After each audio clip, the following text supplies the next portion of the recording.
All right, guys, I see that most of you have joined back in. Um, with that, we can let's get to the second part of the webinar. I'm going to call Payal, and she should be starting in another minute or so. Thank you so much, guys. Thank you for your questions, and we will start with the sentence correction portion in another minute.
Alright everyone, good morning, good evening, and hello. This is Payal Tandon and I would be conducting the next part of the session today. How are you doing? I hope you all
blinking. It should not be blinking, but I already... can you all hear me clearly now? Let's see, let's get some more people responding. Yes, all right. So I hope that the audio is absolutely clear. Perfect. I apologize, all of you. Yeah, I hope that we don't face any other hiccups in this session, and we will make sure that we can accomplish what we are all set out to accomplish today. Okay, so welcome everyone once again to the SC1 session. For the next 1.5 to 2 hours, it is my goal to help you understand the optimum approach towards sentence correction. And again, if you guys feel that you don't as yet follow the optimum approach, then my goal is going to be to help you recognize that approach and then give you enough guidance so that you can adopt that approach and get closer to your target GMAT score. So that's what we'll be doing today, and how we'll be going through that is that we will first understand what is your current approach towards SC, and for that I'm going to be asking you a few questions that would help me understand and that would help you understand how you approach SC today. And after that, we are going to do 2 warm-up exercise questions, and these questions are not going to be your typical GMAT-like questions, but these are going to be enough. These questions are designed to help you recognize one very important aspect regarding the approach, and that's what we're going to be talking in this warm-up exercise part. Once we graduate that, we would look at 4 GMAT style questions, and in that we will and in that we are going to be answering questions which you see on an actual on GMAT style. So we're going to be answering GMAT style questions. So here you'll be taking 4 question marathon, and then we'll be doing a detailed review of one of the questions, and after that we're going to be walking through what exactly is the process that you should follow. And after that, we are going to be doing a detailed review of 3 other questions, right? And then towards the end, we are going to be summarizing what should be your approach towards SC, right? So in a sense, we will document how you prepare today. We will then recognize what is important to master a sentence correction, and then we are going to be presenting what should be your approach towards SC. So with this, let's come to our the first question regarding what is the most important thing to ace SC. So let me just bring about a question here so that you can put in your responses. So in your opinion, what is the most important thing to ace SC? So look at the 3 answer choices and then respond accordingly.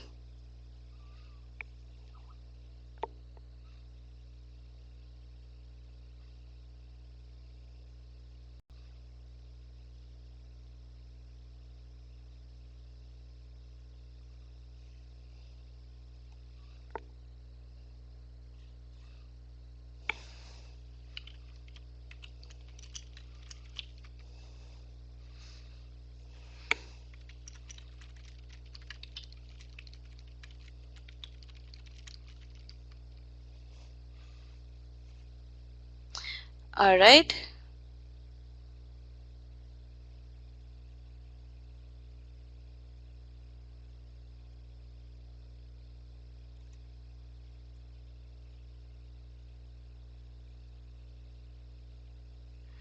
All right, so let's get some more responses here.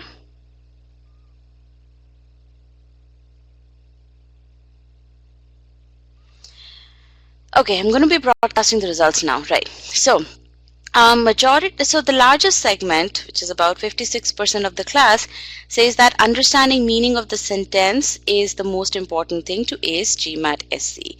There's about substantial, so the remaining 22% of the section, so another 20% of the segment thinks that knowing grammar rules is the most important thing, and then the rest of the 20% says that efficiently applying the splits approach is the most important thing.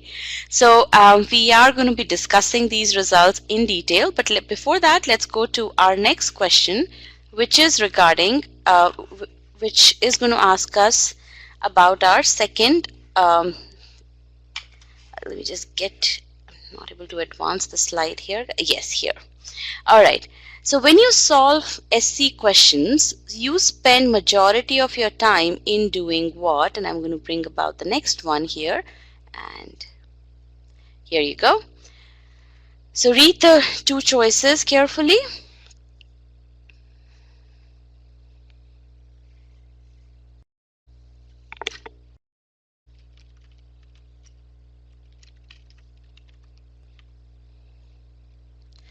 All right, let's get a few more responses.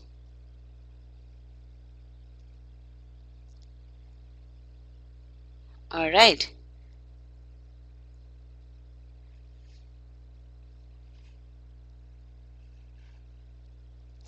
Okay, so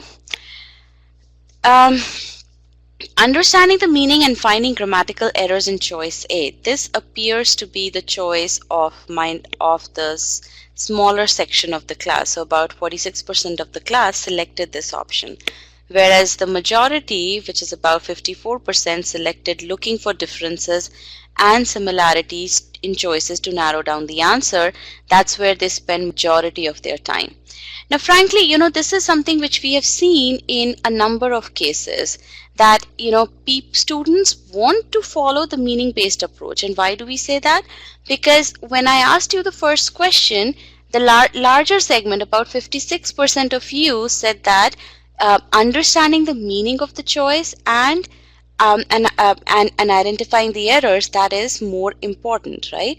However, when I asked you where do you spend majority of your time, there was a smaller segment of the class that said that they spend majority of their time in looking at in understanding the meaning of choice A and figuring out what are the grammatical errors. So there is that disconnect between your responses for question number 1 and question number 2, and the reason why that happens is that because you do understand that meaning-based approach is the way to go. However, you're not able to adopt that strategy in order effectively enough such that you can gain benefit from that. And that's the reason you get anxious and you resort to answer choice analysis. Now, when you get to that, because you're not able to understand what was the exact meaning that the author wanted to communicate, and what is the structure that the author is using in order to communicate that meaning, that's the reason why you get anxious, and that's the reason why you start looking for similarities in the answer choices. You do a vertical scan, you find out the splits, and by doing that, you can definitely eliminate 2 choices, or maybe in some cases 3 choices. But at the end, you are left with either 3 choices to find the correct answer from, or 2 choices to find the correct answer from, and that's why your ability in sentence correction reduces. And I'm going to put up another poll in which I want to get some qualitative responses from you, so that we can understand if you can associate with the scenario that I just explained. So I'm going to reopen that. So what I just explained about the anxiety, do you guys associate with that? Do you guys feel that that's the reason why you're not able to do well in SC? All right. I'm really happy to see that you guys do agree with what I'm saying. All right. So now how can we fix that?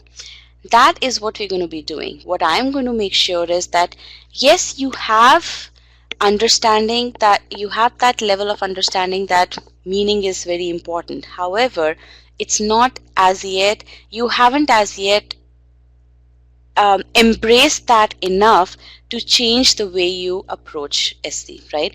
And that's what we're going to be doing. We'll make sure that you get this as the key to acing SC, right? And then we're going to be talking about the distribution of time.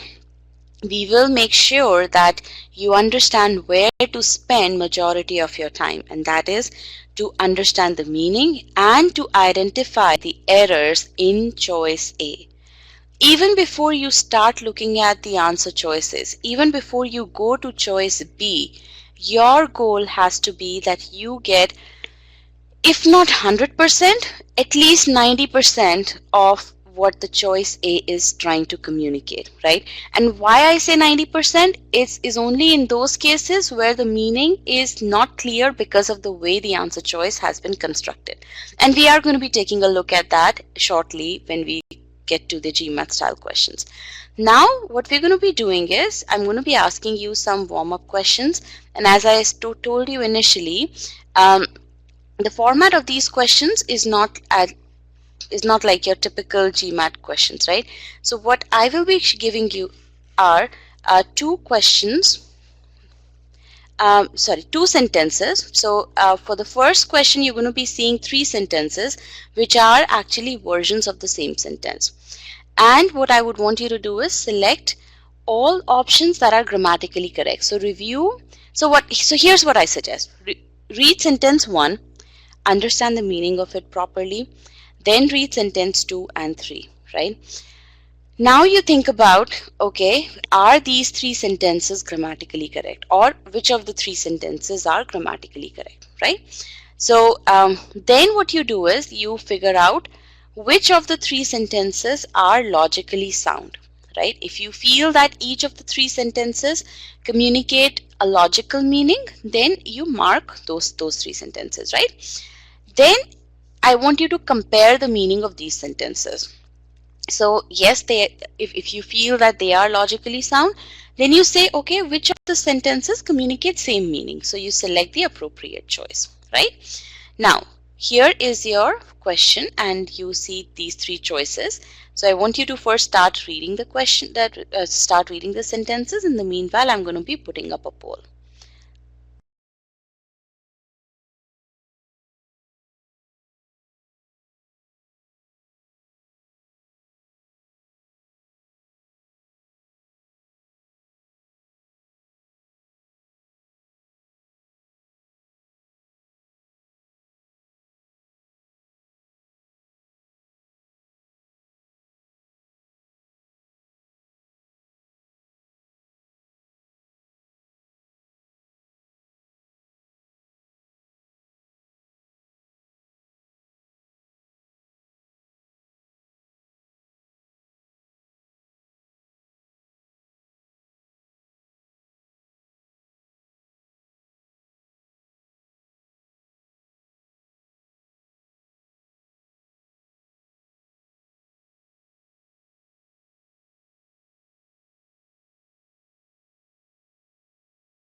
All right, a few more seconds.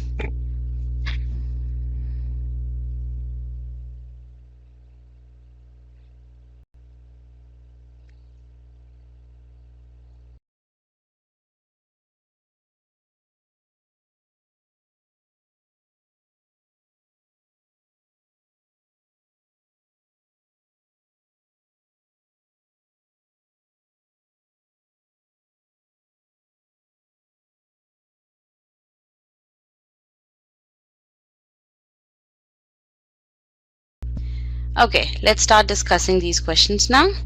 So I'm going to be ending the polls.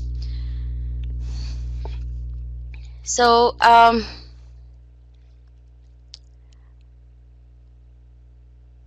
let me just tell you the correct answers, because so sentences 1 and 2 are grammatically, so all the three sentences are actually grammatically correct. So there are quite a few people who thought that none of the sentences are correct, right? But only sentences 1 and 2 are logically sound, which I'm really happy to see that not many, actually very just a handful of people thought that sentence number 3 was logically sound. So I'm very happy to see that that people didn't think that sentence 3 was logically sound. So good. In terms of meaning, yes, sentence number 1 and 2 actually do not communicate the same meaning. So we will be talking about why that is the case. All right. So with this, let's. So first of all, let me, before I go into the detailed analysis of this, how many people faced problems or found the original sentence or sentence number 1 a bit complex to understand? You know, something that you have to strive hard to understand, or you need to struggle a little bit. No? All right. That's good. That's good to hear. Okay, that is nice. Now let's read through this sentence, and I know that you guys didn't find this sentence hard to understand, yet the results don't indicate the same thing, right? So bear with me as I read the sentence using the approach that I typically use to read any sentence that I come across, right? And here's what I do. I basically go through the sentence part by part. I don't read the entire sentence in one shot. How many of you actually read the entire sentence in one shot? And I am going to be, and I will get a yes/no poll so that we can get some quantitative data here. Okay, so tell me, how many of you actually read the entire sentence in one shot? Quite a few of you, about 70% of you read the entire sentence in one shot. All right. Now here's how I read it. A fungal infestation. So I read that part and I do a very small pause, maybe, you know, not even maybe a second, 2-second pause here, and that's how much I pause, and I say, okay, the author is going to talk about fungal infestation, right? Some kind of infestation, some kind of, yeah. Then I read further, spread by indigenous beetles, and automatically as soon as I read this part, I basically think, okay, what is spread by indigenous beetles doing here? What is it talking about? And I realize, okay, it is basically telling me about fungal infestation. What is it telling me? That this fungal infestation is spread by indigenous beetles. It is spread by the beetles, right? And nearly impossible to eradicate. Then I think, okay, what is this part telling me? This part is also talking about the fungal infestation, right? So essentially, both of these parts describe a fungal infestation, right? Then I read further. Has affected deciduous forest in the Amazon region. As soon as I get to that part, I actually get away from what I had read in this part where I read about the description, right? And I then understand, oh, this part is now talking about a fungal infestation, that the fungal infestation has affected these forests in the Amazon region, right? So I automatically jumped from this to this part and I connected it to this fungal infestation, right? Then I read further. Leading people to fear that these trees may face extinction. All right, now I have to think. Who or what could lead people to fear about this extinction. I basically think about that. And I come to my answer that really it's because, okay, let me ask you this question. Let me ask you this question. Who or what would could lead people to fear?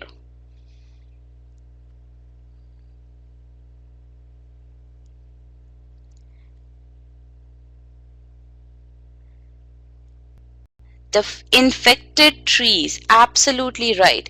The fact that these trees are infected, it's not the fungal infestation by itself, it's not the forest by themselves, it is the fact that the fungal infestation has affected the forest, right? That is the fact that has led these people to fear, right? And then I question myself, does that make sense? Right? And definitely it does make sense, right? So essentially what I'm doing is I am reading through each and every part of the sentence bit by bit, and as I'm reading it, I am painting a complete story out of that sentence.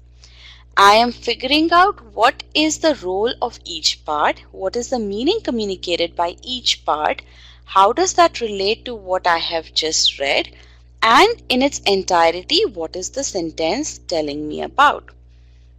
Okay, and all of this I do, this entire thing that I do is called as reading by strategic pausing. Where did I pause? I paused at each of these breakpoints.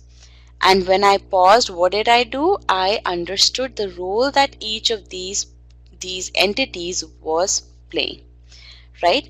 That is how I read a sentence, and what that does is it tells me the role played by each entity. So now, how is that going to help me? If I know the role played by each entity, how is that going to help me when I start to look at the answer choices?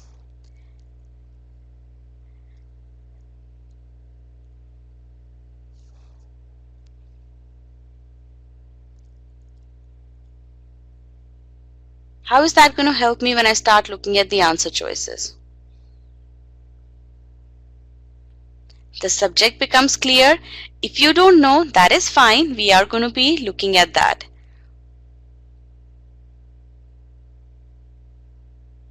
To narrow down answer choices, yes.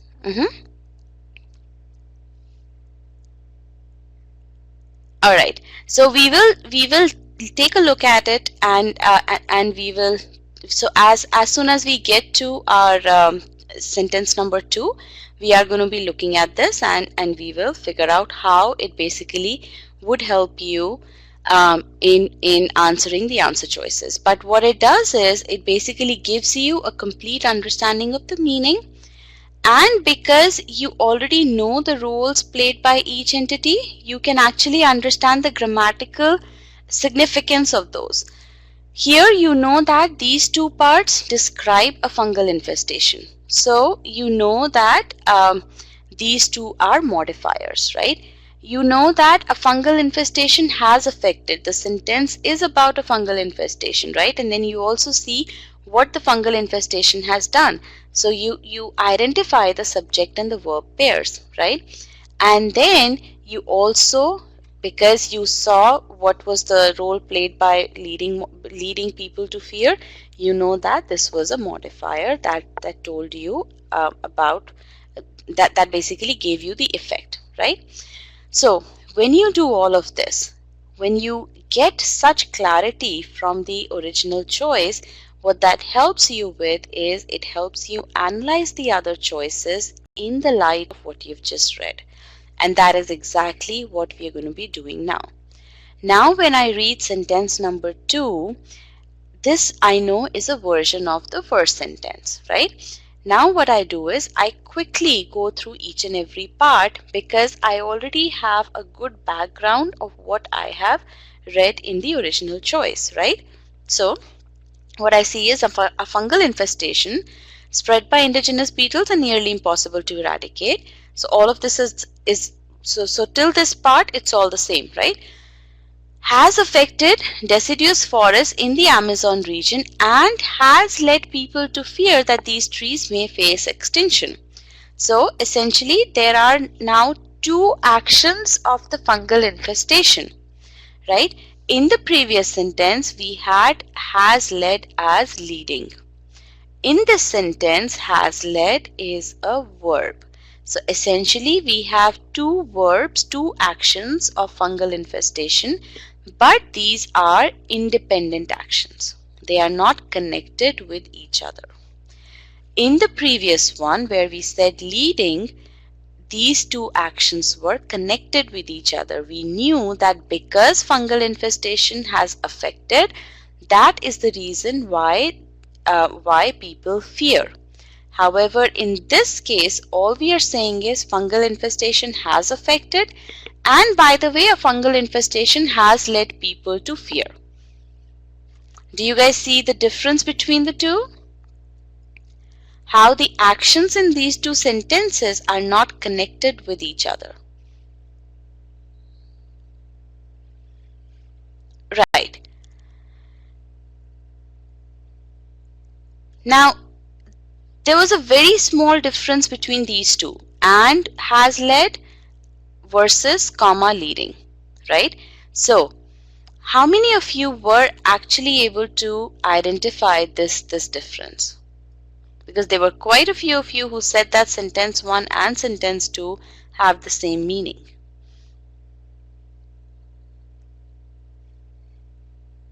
Right. So only about 60% of the class was able to identify this as the difference. So, so I hope you can. I do see some of the people saying, "Can you please repeat?" Let me know how many of you want me to repeat this, because do you want me to repeat the difference between the two choices? Okay. What is it that you have not understood? In the first sentence, tell me what is the sense that you've gotten from the first sentence. Let me ask you questions so that I know what part you didn't understand. Type in over here. What is it that you understood from sentence 1? Won't leading associate with fungal infestation? Yes, fungal infestation, leading is associated with fungal infestation. And let me bring about... wait, let's go back so that you can see both the sentences together before we go to sentence number 3, sorry. Alright, sorry, I should have just gone to this one here.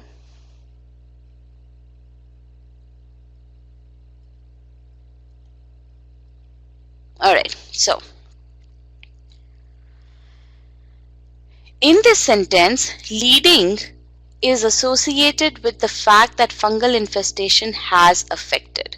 So it is linked with fungal infestation. It is linked with the action that the fungal infestation has done, right? In this sentence, has led is simply linked with the fungal infestation. It has got nothing to do with what we are saying here, that fungal infestation has affected, right? There could have been any other verb here, right? Has led would have got nothing to do with it. Has led is connected only with fungal infestation. That is not the case in sentence number 1, where leading people associated with the entire action done by the fungal infestation. Okay?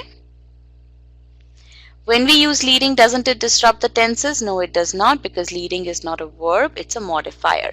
And if you have this kind of question, what I would recommend is that you go through the verb ing modifiers file so that you understand what a verb ing modifier is. Alright? Alright, so now that's good. I hope that you all have understood. Everyone clear about this? Type in yes or no here. Good, very nice. Now we are ready to go to sentence number 3. Now, how many of you think that sentence number 3 is grammatically correct?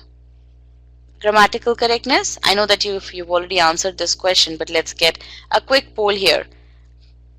Sentence 3 is grammatically correct. How many of you think that?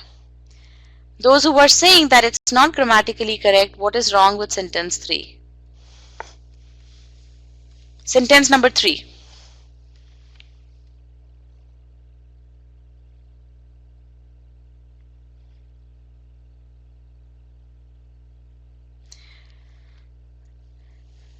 All right.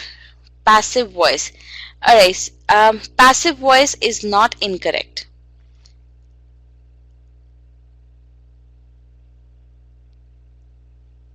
Passive voice and active voice can definitely be parallel. Okay, so that is not the issue with this sentence. In fact, this sentence is absolutely correct from grammatical standpoint. Okay, deciduous forest in the Amazon region, and let me get to the detailed slide of this one so that you can just focus on this sentence.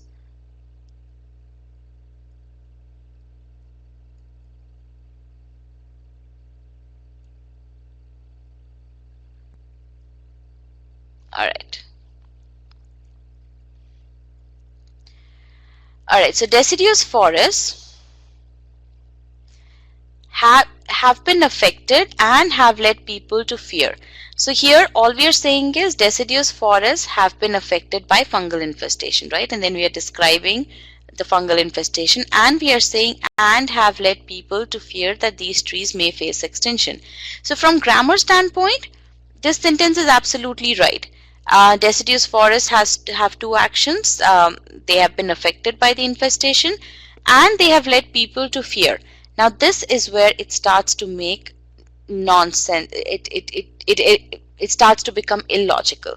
Why? Because the forests themselves cannot lead people to fear that these trees may face extinction, right? And that is the reason why this choice is incorrect, because it does not communicate a logical meaning. The first verb is fine, right? Yes, it is written in passive voice, but there is nothing wrong in writing passive voice as long as it communicates the meaning and it doesn't become way too wordy, right? But here, this is where things start to go south and it does not make sense, because deciduous forest cannot lead people to fear. Okay? Now, I see some people saying that deciduous forests have been affected by a fungal infestation spread by indigenous beetles. So here, spread by and nearly impossible to eradicate are still modifying the fungal infestation, right? These two are still modifying fungal infestation. They are not modifying deciduous forests. Okay, and again, if you have concerns about how this thing can come about, please go through the verb ing modifiers file, because in that we also talk about verb ed file, so verb ed modifiers. How many of you have gone through the concept that you had in the pre-work for this session? The verb ing modifiers and the verb ed modifiers, both of these were covered in the same file. So how many of you have gone through that?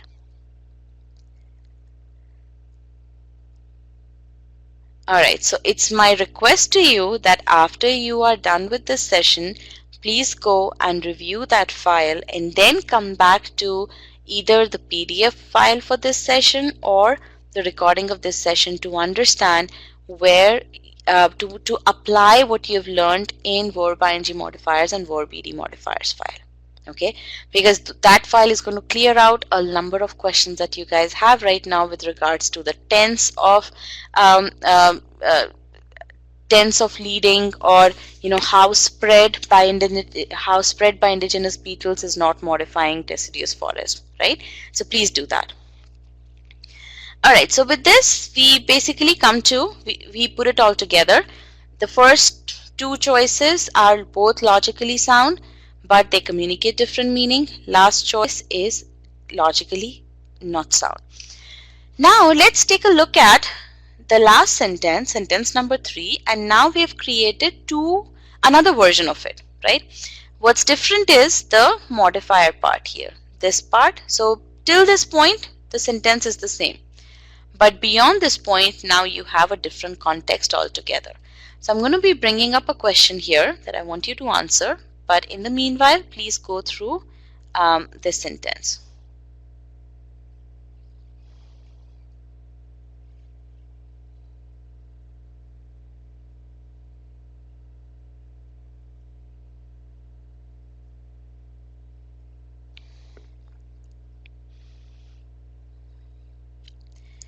So now read these two sentences and then you answer these two and then you select the appropriate choice. Both are grammatically correct, both communicate same meaning.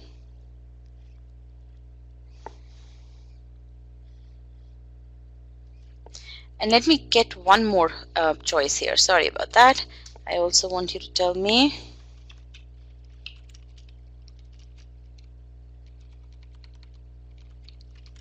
Sentence 1 is logical. All right. Here you go.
So let's look at what's going on here.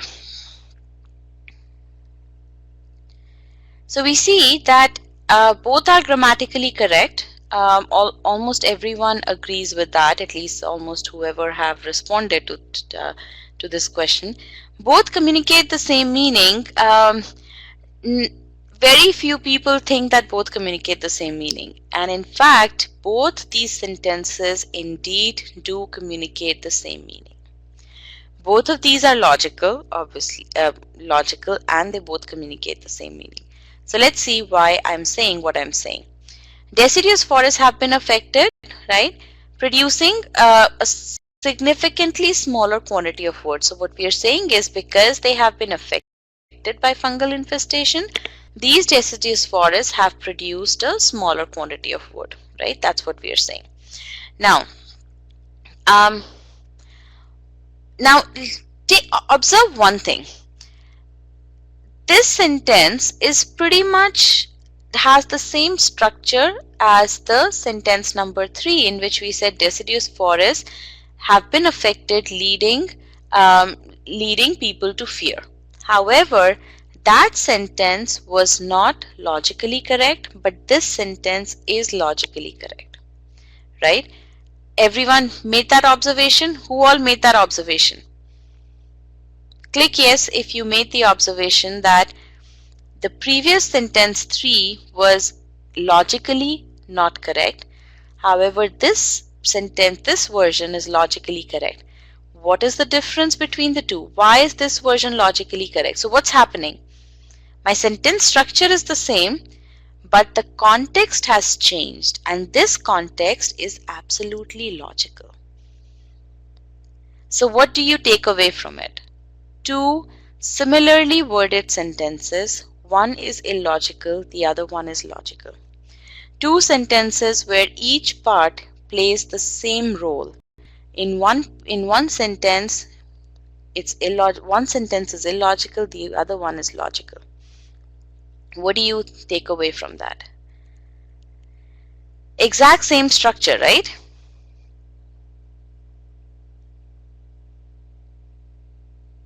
Meaning is absolutely important.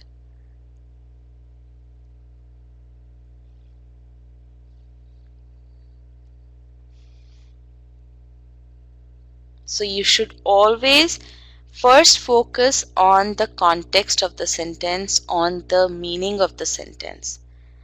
That's the reason why if you first focus on the meaning, as you are understanding the meaning, you would figure out the grammar part of the sentence. But if you do the other way around, if you are thinking in terms of grammar, even before you understand what the sentence is saying, then you are setting yourself up for failure.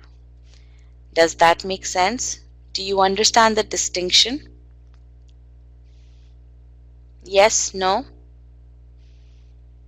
Okay, good. Let's come back to this choice here. Right. Now when we look at the second version, in the second version what's happening is, and have thereby produced a significantly smaller quantity of wood. What I've done now is I've changed producing into a verb, but I have added the word thereby. What is the word thereby doing?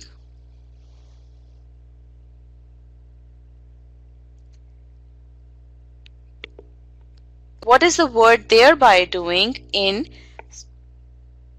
It is connecting the two verbs, and it is connecting them through a cause and effect relationship. And that is the reason why, even though these two have two different structures, these two sentences, they end up communicating the same meaning, because we have now made sure that they communicate the same meaning. How have we made sure of that? Yes, we have two independent verbs, but we made them dependent, we made them connected to each other through the use of thereby. Right? What is another learning from this? What you learn from, so do you appreciate the difference between this version and the sentence 1 and 2 version of the previous question? Right? There we had two verbs, but they were not connected. Here also we have two verbs, but they are now connected through this word thereby. Telling you yet again that you basically need to, don't go blindly by, oh, these are two verbs, in the other one I just had one verb, so they would be different. Don't go by that blindly. What's important is that you understand what is the role played by each entity. And when I say role played by each entity, you have to understand, okay, producing is modifying the entire action here. That's the meaning that I want to communicate. Now, if there is a choice that changes the structure and still communicates the same meaning, that would absolutely be correct. Okay, but yes, without the word thereby, these two sentences would have communicated a different meaning. Okay, so you can remove thereby, but what you'll have to understand is that it would no longer communicate the same meaning as the sentence that has the verb ing modifier. Okay, because now you won't have the cause and effect. All right. So what is the takeaway from this question before we move forward to the next question? Because that's the learning that you'll have to take from this question into the next question. Think about it, absorb all that you've seen so that you can assimilate this.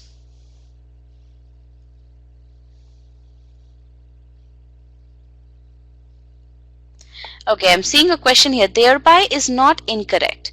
What I'm saying is that thereby communicates the same meaning that the previous sentence communicated. Okay, so thereby is not wrong.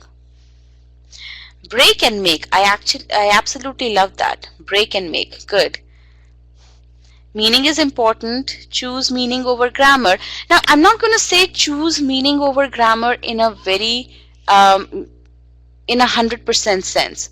Grammar is important. Grammar, think about it, that grammar is the tool that the author is using to communicate his thoughts, right? So grammar is what? Grammar is structure of the language, right? So it is important, but the perception that people usually have regarding sentence correction is that grammar is what is the most important thing, right? They forget about the meaning, they don't focus on the meaning, and that's what gets them. And that's the entire purpose of this session, to tell you how important meaning is, to tell you that it's meaning that is at the forefront, because essentially The intention of sentence correction is to make you select the choice that communicates the meaning intended by the author in the grammatically correct fashion, right? All right, so let's now move to our next section here, which is your next warm-up question, right? And read through this very carefully and make sure that you apply the learnings that you just told me about.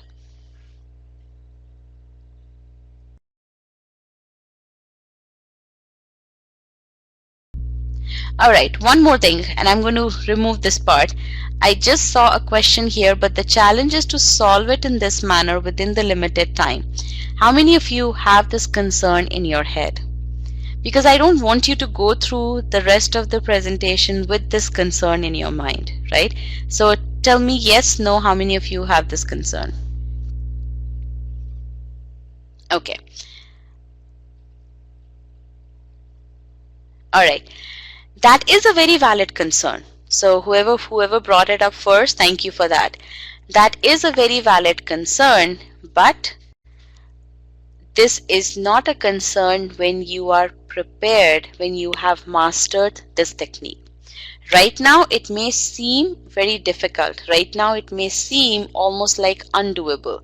You would be thinking, okay, what is this girl talking about? You know, how can I do that in 1 minute or in 1 minute 30 seconds, even if I assign that much time to sentence correction, right? But once you take my word for it, okay? Today, if you learn this approach, today if you figure out that if you think in your mind that, okay, this is how I'm going to be acing sentence correction, then I'm going to give you the tools, I'm going to give you the structure that you can follow to master this technique. Think about yourself as a child who's learning how to walk. Till the time you don't learn how to walk, you can't run, right? Running is what you'll have to do when you get in the exam environment. Walking is what I'm going to teach you through this session, and I'm going to give you the tool set that you can use to learn how to walk so that you can run in the exam. Okay, does that make sense? I'm giving you a very simplistic example. Each one of us has gone through that phase, right? But does it make sense? Okay, good. So I don't want you to have this in your mind that it's not going to work. It is going to work, right? It has worked through all these years. It has worked through so many people, thousands of people. There is no reason why it can't work for this class of 200 people. All right? Okay, so with this, enough of my lecture. Let's move to our warm-up exercise 2. So I'm going to bring back the poll here.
All right. I didn't realize I had already broadcasted the results. Okay, so both are grammatically correct, absolutely right. Both the sentences are indeed grammatically correct, but both do not communicate the same meaning. I'm glad that not many of you selected that as an option. Sentence 1 is absolutely logical. Sentence 2 is absolutely illogical. Okay, and you're going to be seeing why that is the case. So again, only about, I would say about 60% of the class was able to understand this aspect, but let's see how why that is the case, right? Speculative fiction. So as soon as I read that speculative fiction, which I understand, okay, this sentence is going to be about speculative fiction, which combines aspects of both science fiction and fantasy. All right, so it's basically describing speculative fiction, and here's what I'm going to do. I'm going to ask you questions about this, right, so that we both so all of us solve the question together. So speculative fiction, which combines aspects of both science fiction and fantasy. Genre is that. What does genre is that? As soon as you read this, even without reading what comes further, what do you think genre is that is going to modify?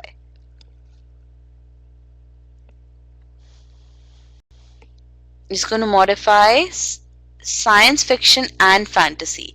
It is not modifying speculative fiction. Okay, it is not modifying speculative fiction. It's modifying science fiction and fantasy. Genre is that. Why is that the case? Because look at where it is placed. It's placed right after science fiction and fantasy. It is plural genres, so it will talk about more than one entities, right? And it just makes sense for the author to give me some more information about science fiction and fantasy. Why not, right? So genre is that habitually cross the line between popular fiction and literary fiction. Okay, so the author has explained to me what science fiction and fantasy is, right? Has generated significant interest over the last few decades. Now, as soon as I come here, has generated, I automatically link it back to speculative fiction, right? Why is that? Why do I link has generated back to speculative fiction purely from grammar perspective?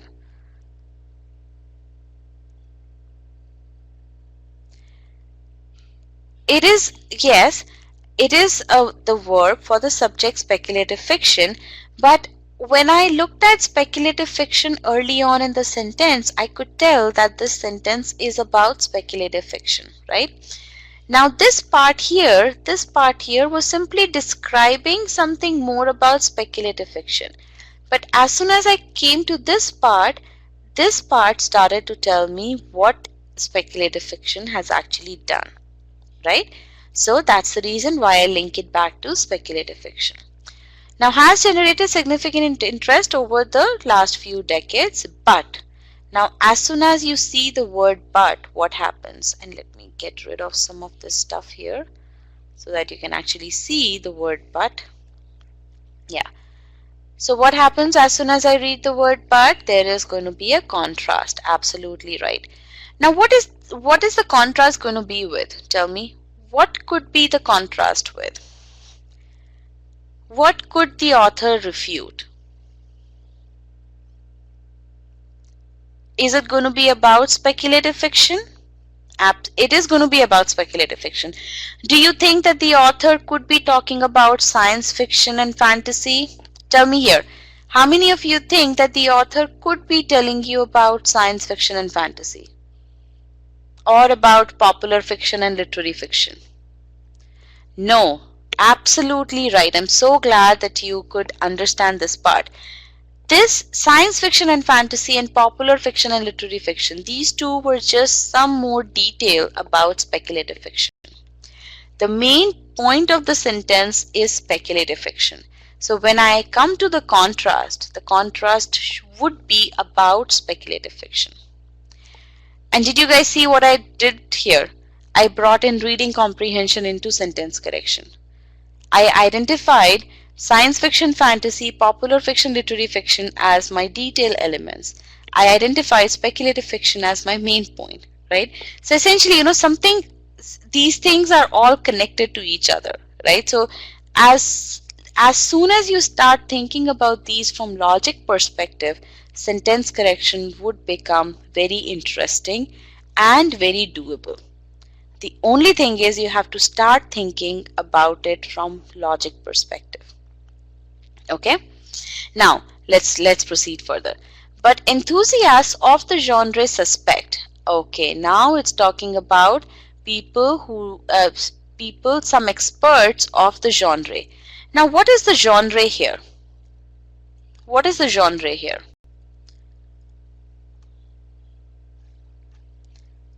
Speculative fiction. Absolutely right. It is speculative fiction. Notice how it is no longer science fiction and fantasy. How many of you noticed that part? How many of you noticed that part? Good, good. And how did you come about that? Genres over here talks about science fiction and fantasy, but this genre talks about speculative fiction. How did you come about that?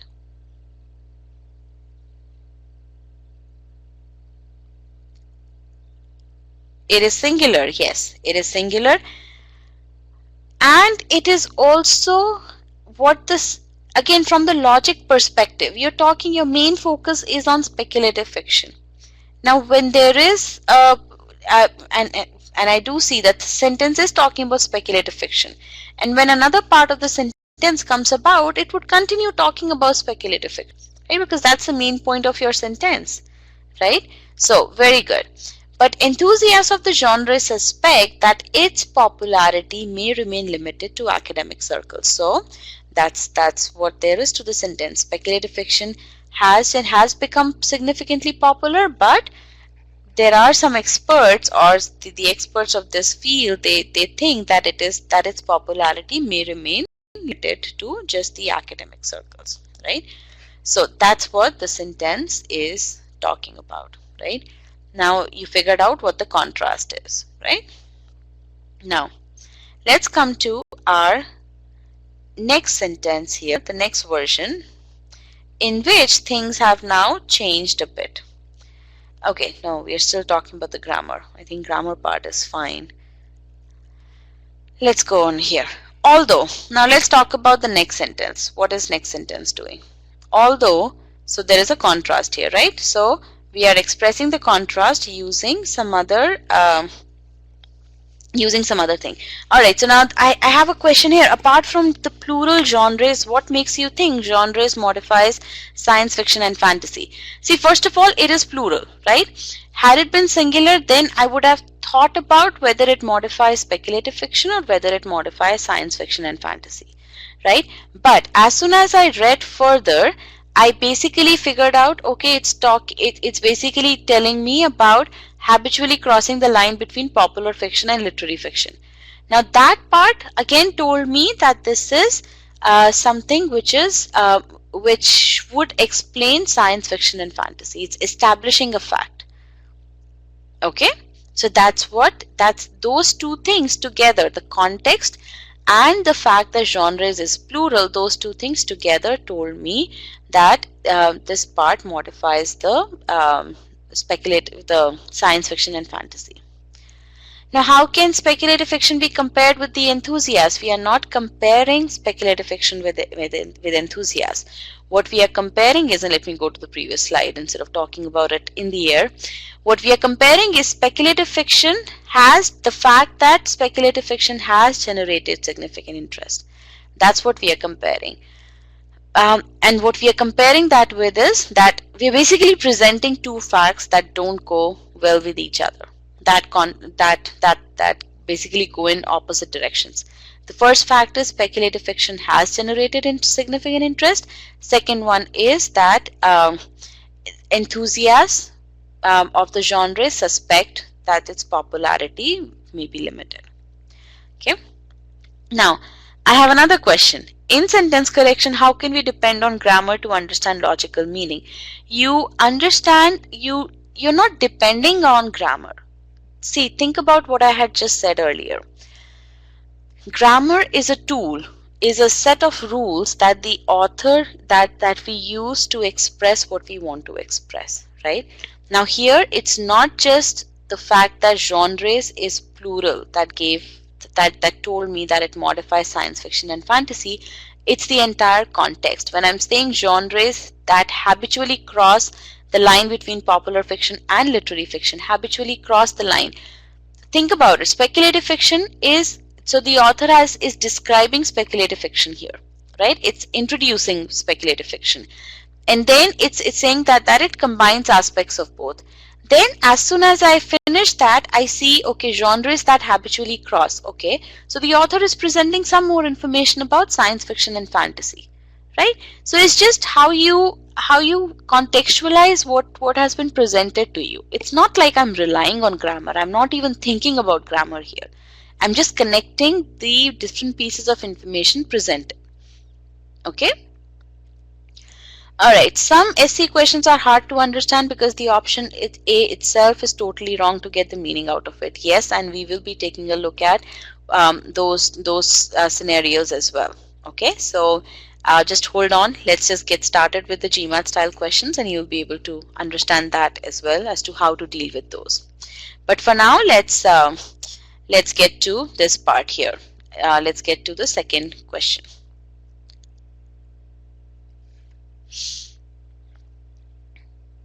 Okay. Although speculative fiction has generated significant interest over the last few decades, alright, so this is telling me that it's stating a fact that it has generated significant interest. It combines aspects of both science fiction and fantasy. Now, when you read these two parts, do you see them as though they are connected with each other? Although speculative fiction has generated significant interest, it combines aspects of both science fiction and fantasy. And that is where the problem is. These two seemingly contrasting facts, seemingly being the key word here, seemingly contrasting facts are not exactly contrasting. Why? Because this part is talking about the significant interest. This part is talking about what speculative fiction is. And that's the reason why these two are not truly contrasting, and that's why this sentence is not logical. Okay. Whereas in the previous sentence, what we had was, in the previous sentence, we said that speculative fiction has generated significant interest, but think that its popularity, it will not be as popular as something else, or its popularity is going to remain limited. So there was a comparison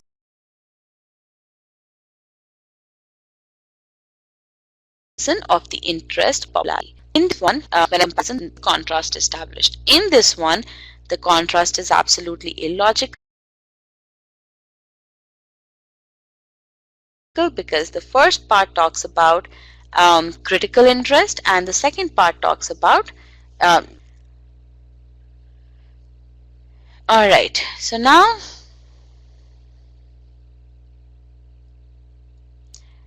let's move forward to our next section here.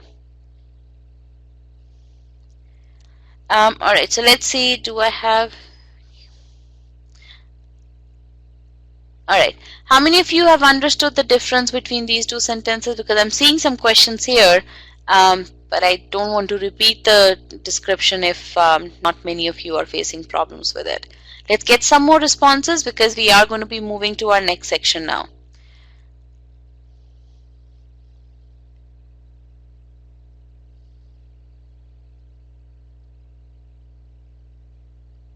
Alright, I'm not even sure what you guys are responding to. Have you guys understood the difference between the two versions of this sentence? Okay, what have you not understood? About 35% of the class, that's a pretty substantial percentage. What have you not understood? Okay. Then how should it be to avoid contrast? Well, we wanted to express the contrast here, right? The first one spoke about the contrast, and the second version also was intending to present the contrast, but think about it, the author, when he was presenting this contrast, he just jumbled up a few things, and what he ended up with was a grammatically correct sentence, but logically it didn't make any sense, right? So grammatically these two sentences are correct, but logically it is not. So look at it this way, right? So The first one is saying something has generated a lot of interest, but some group thinks that its popularity may remain limited. The second one is saying something has generated a lot of interest, but it combines aspects of something and something, right? And that's what is illogical. Okay, all right, good. I'm glad to see that you guys have understood this. So let's quickly summarize what we have just read, right? So always break down the sentence into smaller chunks. Okay, as you are reading, assimilate the meaning. Figure out, ask questions. You know, you need to read actively. You need to ask questions in your head all the time. What is the role played by this entity? Does that make sense? Does that role make sense? When I am going through, whenever I read a sentence, I would ask this question, does that make sense, at least 5 times in my head. Does that make sense? Does that make sense? I just keep asking that question over and over again. And as I'm asking that, I'm training my brain to actively think about meaning, to actively think about, okay, is it making sense? Right? So that's how that's how much I ask this question, the extent. So what this ends up doing is it ends up giving you a complete understanding of the meaning, right? And because you understand the role played by each entity, now you can go to the answer choices, and even if the sentence structure is changed, you know what role each entity is supposed to play. And as soon as you find, oh, this entity is not playing that role anymore, you automatically figure out there's something wrong with it. Okay?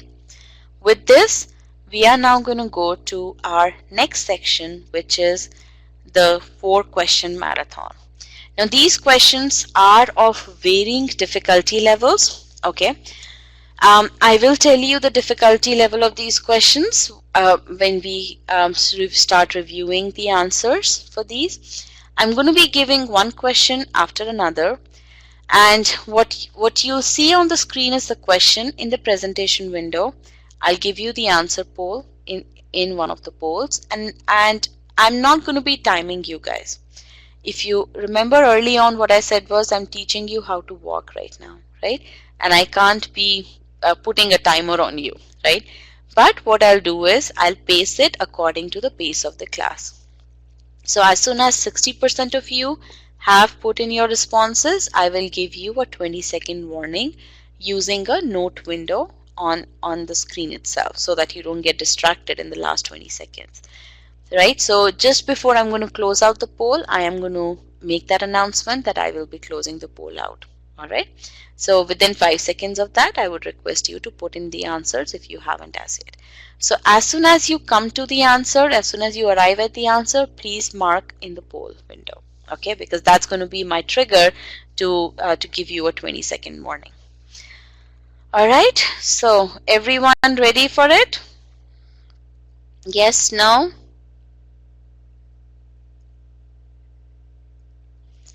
Good. Everyone ready to apply strategic pausing method?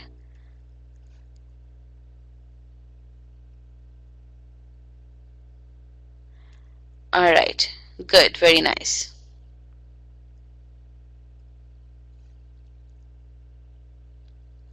Let me just change a few things here. Here's your first question.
All right, I'm going to end the poll now. Put in your answers.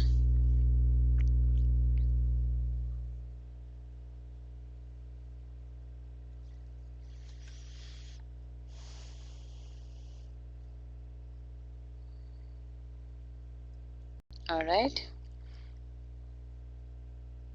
The next question.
All right, last few seconds. Put in your answers. I'm going to change the question now.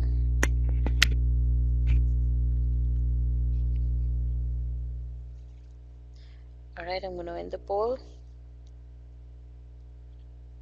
Here's your next question.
All right, I'm going to end the poll. Put in your final answers.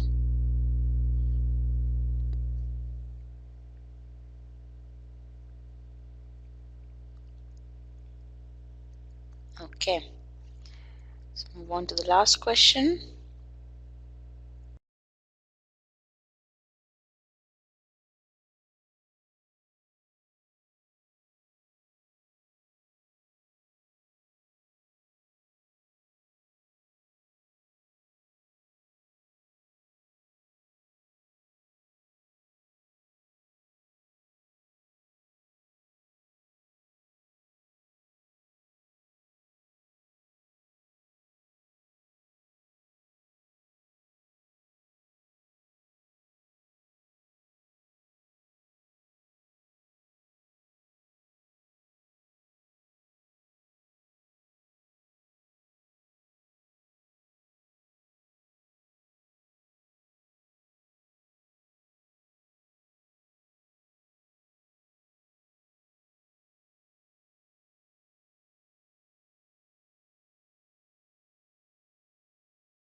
All right, last few seconds. Put in your answers.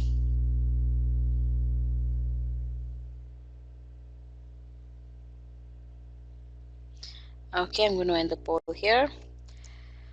All right, so how was the experience? Let me reopen the poll. Yeah, how was the experience? 4 questions, one after another.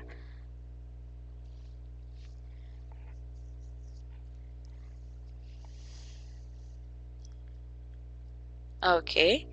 I am going to be giving you the answers, but first I just wanted to figure out, without knowing the answers, how, I mean, without knowing whether you did, how many questions you got correct, I just want to understand what your experience was like. Good. So, how many of you, and I'm going to ask a yes no poll about that poll, how many of you were actually able to apply the process? Or were you, how many of you, when I say process, I mean, I don't want to make it sound like too complex, but really, how many of you were able to focus on the meaning and not worry about grammar right the first thing? Like, for how many of you focus shifted from meaning, from grammar into more meaning and then grammar? Good. I'm very glad to see that. Now, did that make you more comfortable? Did that make you more confident? Yes, no? And again, this is all comparison, right? So you have to compare how you solved questions before this session and how you solve these 4 questions.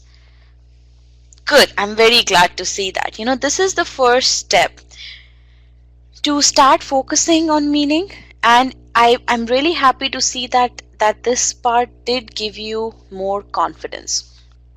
Okay. So yeah, so very nice.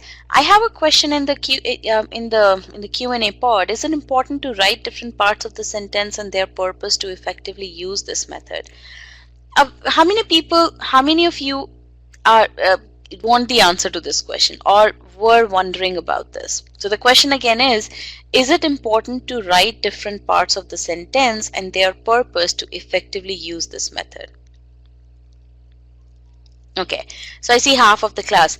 The thing is that it depends, it varies from person to person. If you are a person who likes to write down things, then definitely you should write it down. If you are a person who can keep things in his or her mind, then you don't need to write it down. But I can tell you this much, that in the exam environment, you will not be writing these things down. By the time you get to that running mode, you will already know, as soon as you read something, you would make those linkages automatically in your head, right? So you don't really have to write them down. But when you are learning the process, it's absolutely right. It's absolutely okay to take your time and write down things, because when you're writing down things, you are training your mind to create those connections, right? So it's okay, right? Because right now we are not timing you. You're not timing yourself. You are just learning the process. You're learning how to walk. Just keep reminding yourself of that, walking versus running. Learning, as soon as you learn how to walk, when you practice, as soon as you're done practicing, you will be able to run. Okay? All right, very nice. I'm very happy to see that you are that you have learned from the session already, which is really good. So now let me tell you the answers, and let's go back to all the questions here. I'll give you the question here, and I'm going to be screening the answers. All right, so question number 1, the correct answer is choice B as in boy, and about 65% of the class got it correct. And let me just tell you one thing up front here. You are one of the more interactive batches that I've had in quite some time. I mean, I'm just amazed at the number of people who are putting in the answers, who are responding to the polls, and it's just very heartening to see that. It's really very nice that usually I have to make a statement before the session or during the session that please put in the responses. You're here to, you've invested the time, so please be more active. But with you guys, I didn't have to do that. So really amazing. I'm really very happy to see this. Okay, all right, let's come to choice number 2, question number 2 here. So here, question number 2, the correct answer is choice A, and let me bring about your responses here. Choice A is the correct answer, and about 52% of you were able to answer this question correctly. Okay. All right, now let's come to question number 3. Question number 3, the correct answer is choice C. Here are your answers, and about 57% of you were able to answer this question correctly.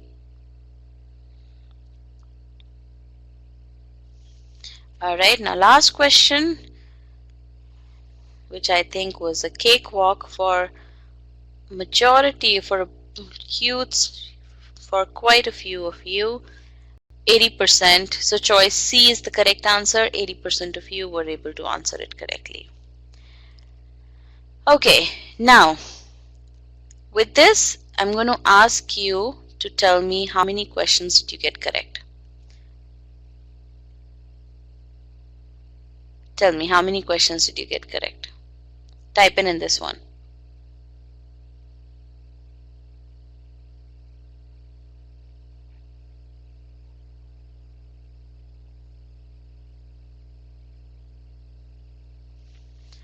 Okay, great. So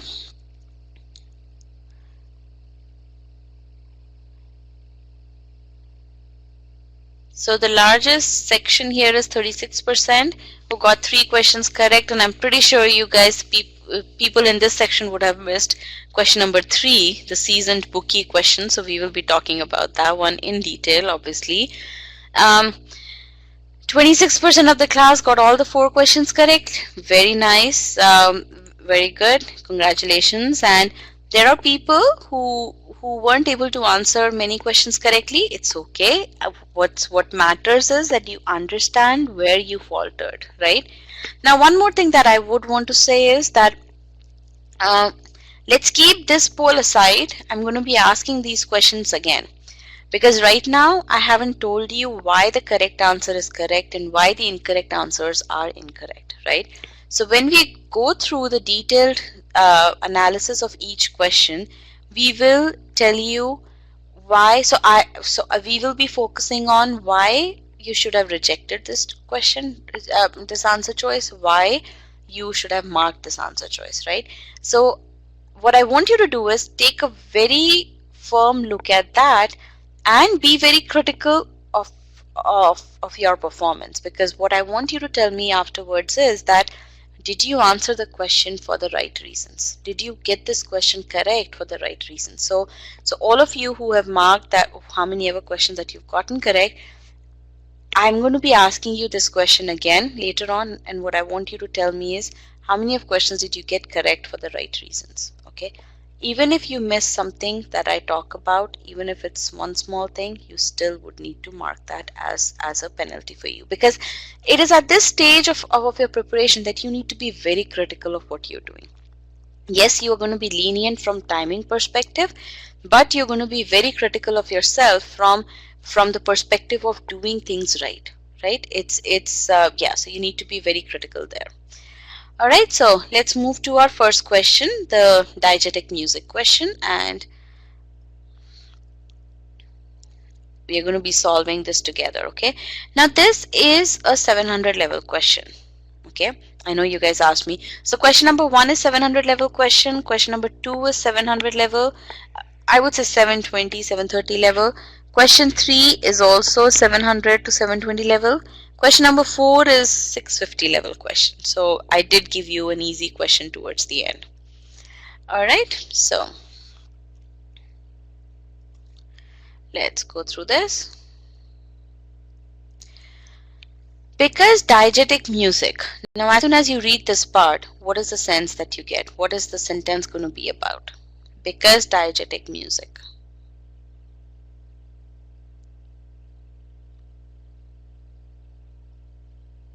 Okay, it's going to be some cause and effect, some reason. Good. Because diegetic music actively referenced in the film rather than confined to the background. What is this part telling me about? Actively referenced in the film rather than, so what is it modifying? It's giving me a detail. It's telling me about the diegetic music, about DM. Right? It's actively referenced in the film. It's used in the film actively rather than simply playing in the background. Okay. Invoking a sense of verisimilitude. Now, what is invoking a sense of verisimilitude telling me? It is also giving me some additional information about diegetic music. Now, verisimilitude. Do you guys understand the meaning of verisimilitude? What does it mean? Do you know what it means? Or did you know what it meant before you had read the sentence? No. Did you get scared of it? Did you start to worry? Oh, I don't know what this word means. How am I going to solve this question? Good. I'm so glad that you did not worry. Yes, very good. Because the author is not going to throw anything at you that you can't handle. First of all, have that kind of trust in the author, right? Now, the idea that art can express a truthful version of reality. Now, verisimilitude has been described here, right? So not only that you don't need to know the meaning of this word, you would actually end up learning the meaning of this word because the author is providing you with that. What is verisimilitude? It's the idea that the art can express a truthful version of reality, right? Filmmakers creating period dramas use it often. Alright, now I see this part. How many of you, as soon as you reached this part, started to scratch your head thinking, oh, what is this linked to? How many of you felt that way?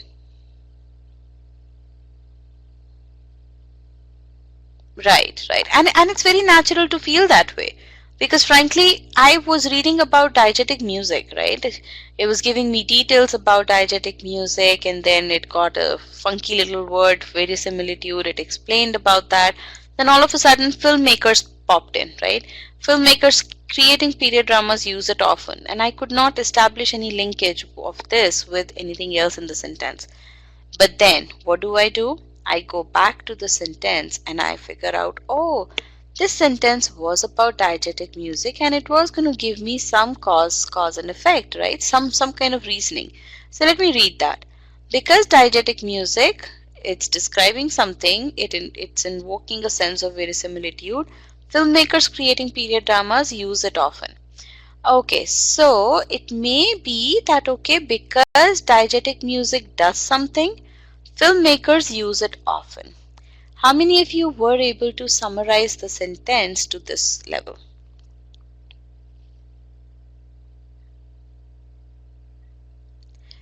Good. And this is one thing that I do recommend people, that after they've gone through the entire sentence, right, they've sifted through the details, they've understood what part plays what role, right, you should always take a look at the overall sentence and summarize it, right? And only keep the key important things in your summary, okay? So because DM does something, filmmakers use it often, right? Now here I'm not talking about what it does in detail. I'm not describing DM. All I'm saying is because DM does something, filmmakers use it often. Now, what do? What you do is that you then basically ask, what does it do, right? That's something which you don't know. How many of you felt this way, that you don't know what diegetic music does?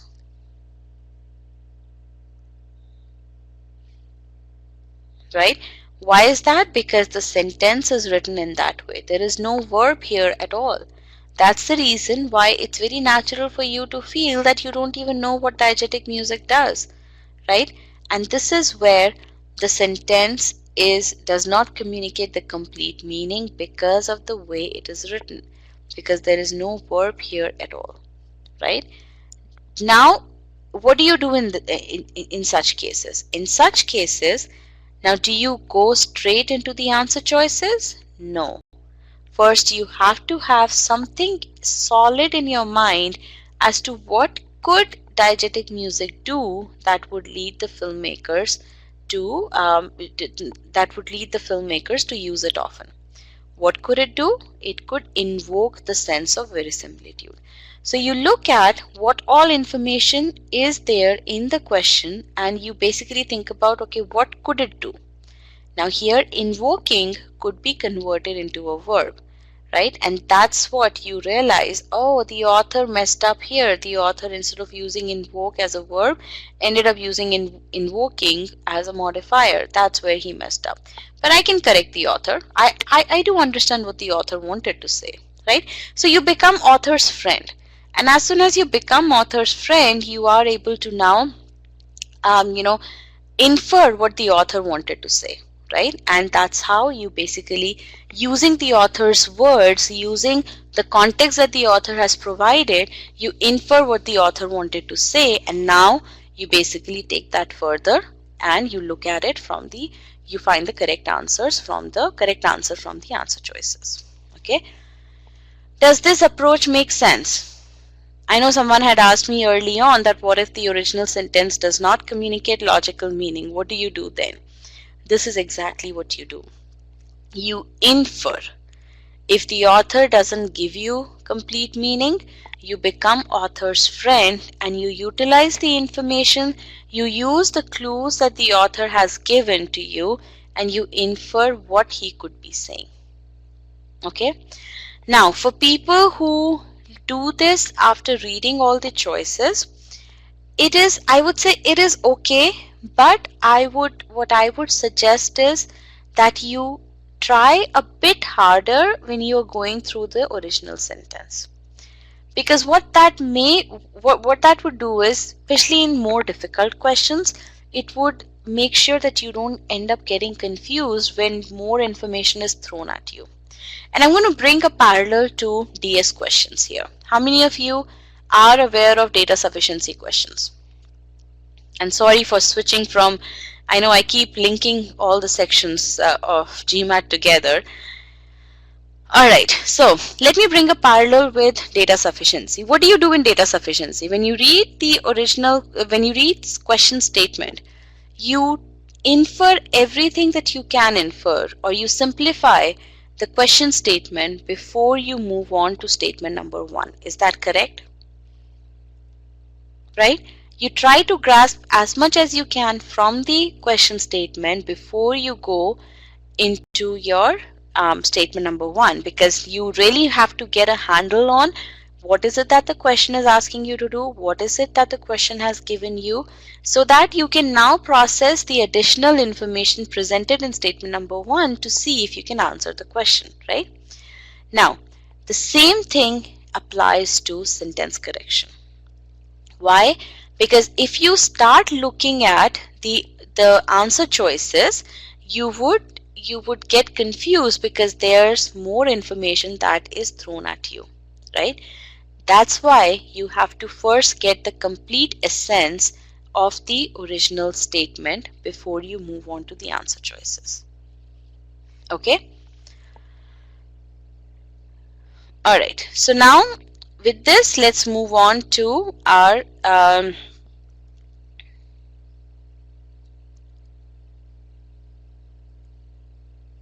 now let's move on to our solution here to basically, so what we did so far was we understood the roles of entity, right? And now we are going to be moving on to our answer choice analysis, right? So we know that there is a verb that is missing here, right? Okay. Because diegetic music, so we have eliminated choice A. It is logical, but it is logically correct, but grammatically there is an issue. Now you take a look at choice B. As soon as you find choice B, you see, oh, it has converted invoking into a verb, and everything else is also correct, right? So now you know that choice B appears to be correct. You come to choice C. Filmmakers creating period dramas often use DM, which invokes a sense of verisimilitude, the idea, blah blah, because it is actively referenced in the film rather than confined to the background. Now here you have changed the entire sense of the sentence. And how could you identify that right away? Because you understood what was the meaning communicated in the original sentence, right? Now here it is grammatically correct. There is no grammatical errors here. But what the choice is saying is filmmakers use diegetic music because it is actively referenced in the film. Because it is actively referenced in the film rather than confined to the background. If you think about it, actively referenced in the film is also using diegetic music.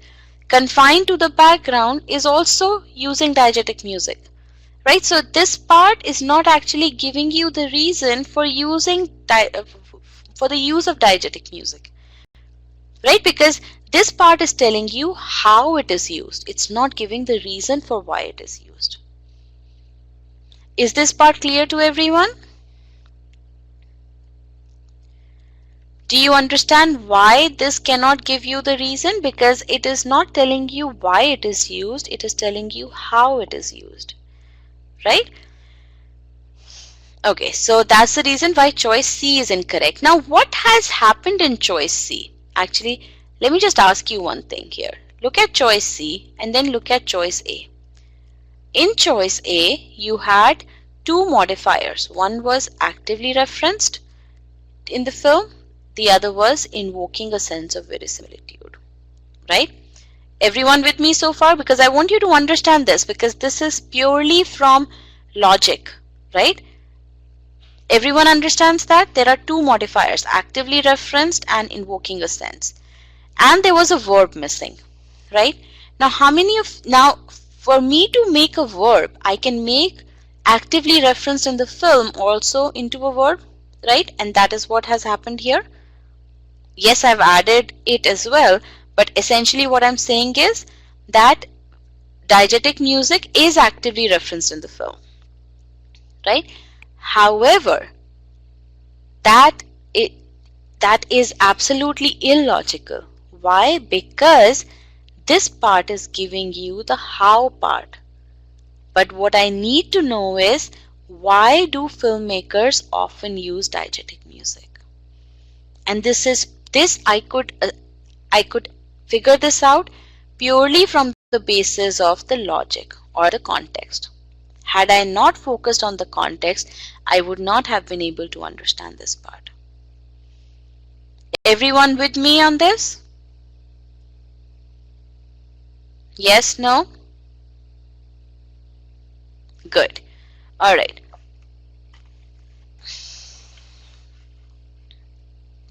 Let's look at choice D.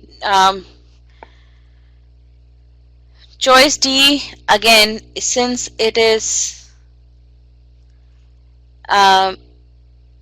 there's just a whole lot of stuff happening. So here, filmmakers who create period dramas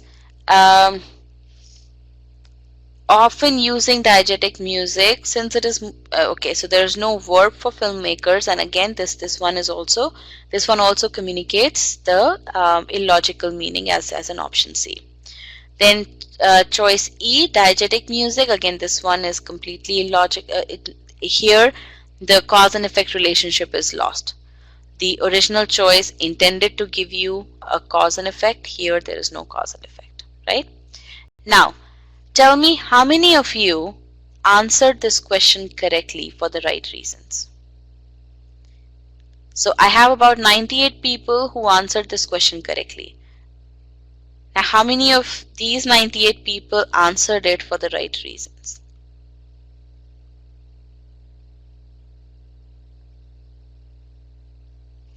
And if you did not answer it for the right reasons, where did you falter? Because again, this kind of analysis is absolutely critical. Remember early on when I started the session, I said my goal is going to be to first of all make you realize what is important for SC. My second goal is going to be to tell you, to give you a tool set and to give you a structured way to ace SC. This is where I come to my structured way, right? So tell me where did you falter in this question? Because this kind of analysis is absolutely critical. When you're preparing on your own using the coursework that you have, you need to make sure that you not only answer the questions, but you answer the questions, you mark the correct answer for the right reasons.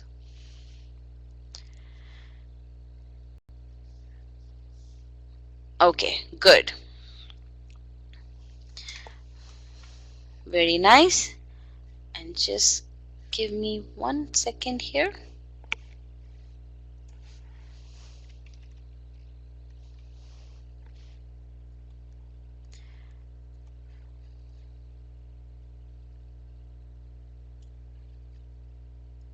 Okay, good. So everyone clear about this question now?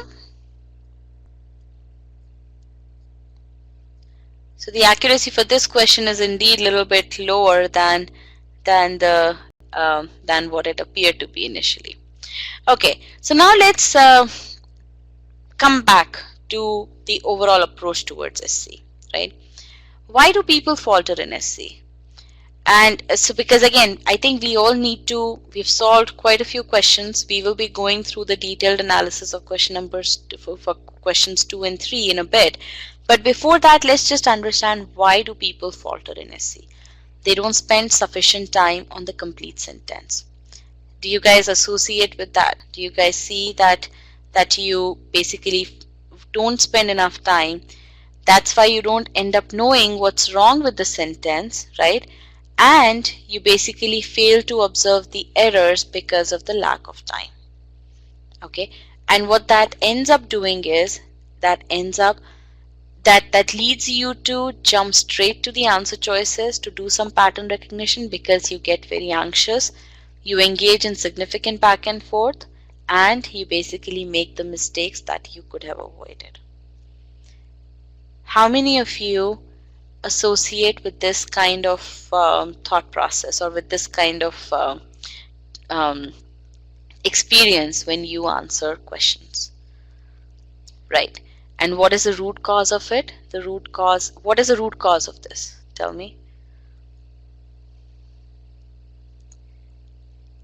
That you don't spend enough time on the complete sentence, on the original sentence. It is not the shortage of time.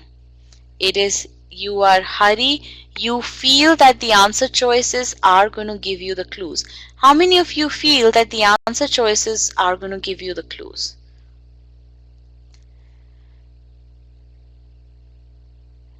Right? And that is the absolute opposite. The answer choices are not there to give you the clues. The answer choices are there to trap you. Right? So what is important is that you use choice A as choice A is your best friend. Author is your friend, choice A is your best friend. So we are all friends here, right? So you have to understand what the choice A is saying completely before you move on to the answer choices. Okay, which is why you need to spend at least 60% of your time on choice A. Okay, once you do that, the answer choices analysis becomes a cakewalk. Why? Because you're already so familiar with each and every component that now all you have to think about, okay, if the placement of some component has changed, is it playing the same role? Is it still able to play the same role? Right? But it's very important that you make sure that you spend at least 60% of your time on choice A. Okay? Everyone understands why you have to do this? Good. All right. Now, how can you learn all of this? Through the e-GMAT SC course. What we have are foundation concepts in which we teach you such kind of pausing, right? How to read, how to identify subject and verbs, how to make sure that the subject and the verb make sense. Then you have these grammatical concepts in which we talk about, okay, that this what are the different verb tenses and whatnot, right? And I will be going through that in a bit. So what you do is you take a look at a set of concepts on subject verb. You go through each and every aspect of this. You go through the application files. What do we do in the application file? We teach you the process. How is it that you should be solving questions that contain subject verb errors, right? And then you practice that. Then what you do is you go through the next set of grammatical concepts, which are verbs, right? You again go through the same exercise for verbs. Then you pick up the next concept, which is modifiers. You go through all the grammatical concepts for that, and then you learn how to apply all that grammar in the GMAT context. And then you practice, then you go to parallelism, then you move on to idioms.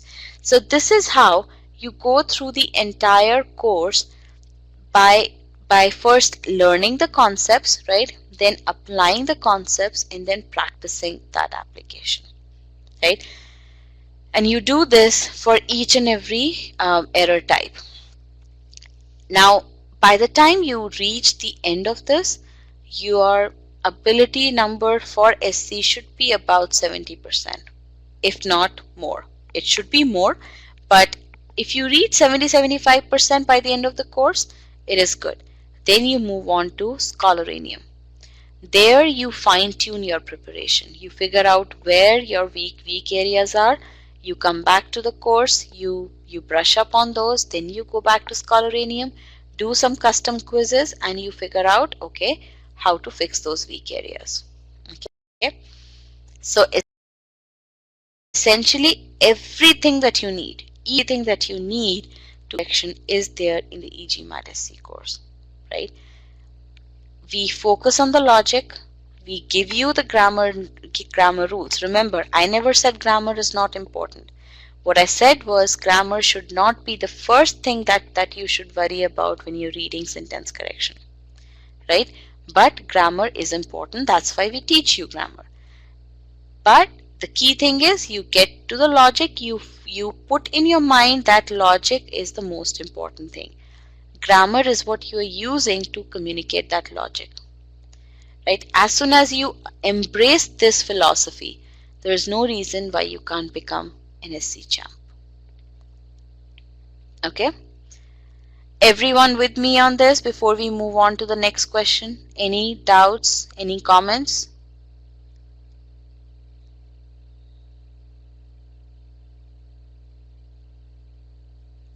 Alright, so I have a question here. So when you see answer A sounds perfect and has no grammatical error, do you stop? No, you do not stop. And thank you for asking that question. It's a very, very important question. You do not stop. Why? Because you have to make sure that you haven't missed anything. And how do you make sure of that? You have 4 more answer choices. If you are confident, if you're able to confidently eliminate each of those 4 answer choices, then you're good to go and mark choice A as the correct answer. But if you end up thinking, oh, choice C could also be correct, then you need to take a very close look at your analysis for choice A, because maybe you faltered somewhere. Maybe you missed out one little error somewhere, right? So you need to take a look at it again. Okay? Alright.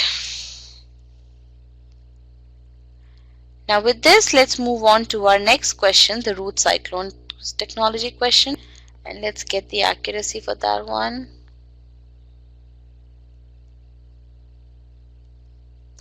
Okay, choice A was the correct answer here, and about 52% of the class answered this question correctly. So let's go through this. So first of all, tell me what was, okay, about half of the class thought that choice A was wrong. What was wrong with choice A?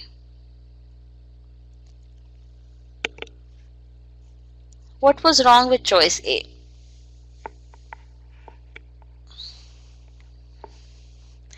I know, but half of the class thought that choice A was wrong. I felt choice C is better.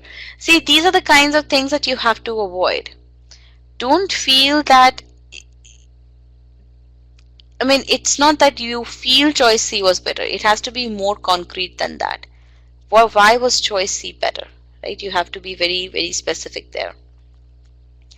Why contrast? Placement of is synonymous. Okay, alright. So let's let's understand the meaning. So people rejected choice A not because of grammar issues, but because they didn't understand the meaning of the sentence completely. That's what your responses tell me here. And why is my mouse lost again? Here it is. Alright, now, even though root cyclone technology, a vortex separation method using rotational effects and gravity to separate mixtures of fluids and solids. Okay, I know I read a big chunk of sentence altogether, and that's why I was not able to make any sense out of it. It was some rotational effects, some gravity, some mixtures. It's as if I'm reading a science manual, right? Again, don't worry. Go back. This is what you should not do. You should not read a sentence just by merely reading the words. You need to read the sentence. You need to be actively engaged in it. Okay? And how can you be actively engaged in it? You read. Even though. Okay, even though means that there's going to be some contrast. Okay, let me read further. Root cyclone technology.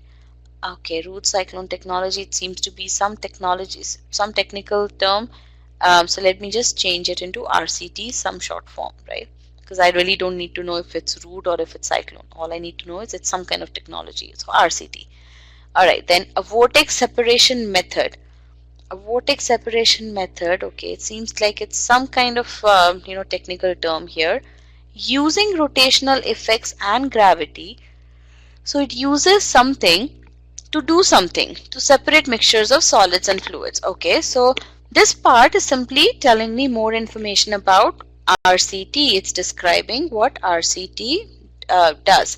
What RCT is. It is some kind of method that uses something to do something, right? It's okay to, once you have understood this part, it's okay to just replace the details with something and something. That's fine. Is synonymous with the company Dyson. Is synonymous with the company Dyson means, so even though RCT is synonymous with the company Dyson, what that means is that if you say RCT, people would automatically know you're talking about Dyson. That's what it means. Okay. For example, if you say iPhone, people would automatically know that you're talking about Apple. Right. So that's how it is. That's the kind of parallel here. Right. It is now found in top offerings by almost all leading brands of vacuum cleaners. So RCT is now found in top offerings by almost all leading brands of vacuum cleaners, right? So that is what is the contrast here. Even though RCT is synonymous with the company Dyson, it is now found in top offerings by almost all leading brands. Now, it's not going to technically happen with iPhone and Apple. iPhone is not going to be made by any other company. But if we were talking about a technology, even though RCT technology is synonymous with Dyson, this technology is now found in leading brands of vacuum cleaners. Okay, that is what is the contrast.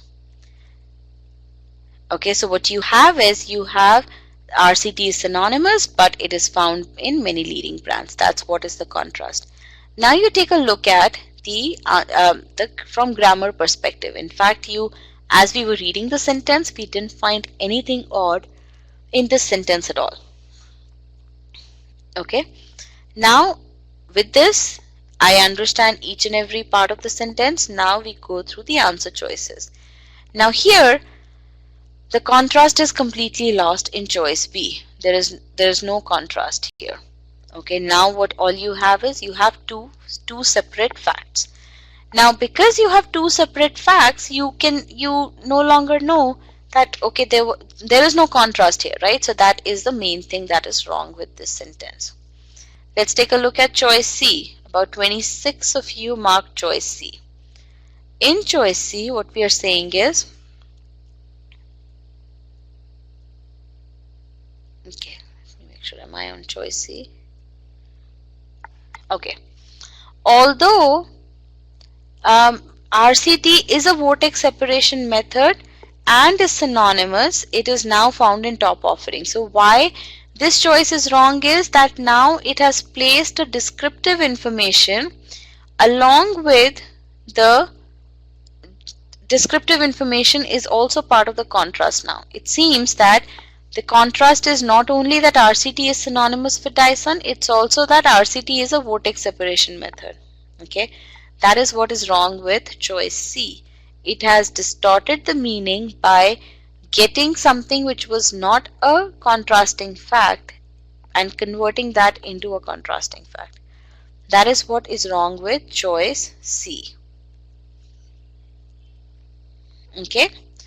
Now we come to choice D, which not many people marked, and choice E also not many people marked.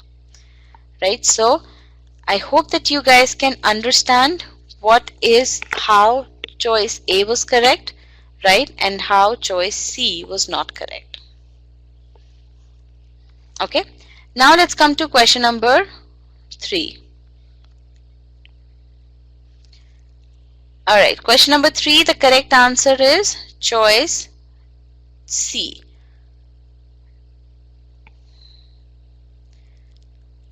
Okay. A seasoned bookie betting heavily on a high percentage hitter. Now what is this sentence about?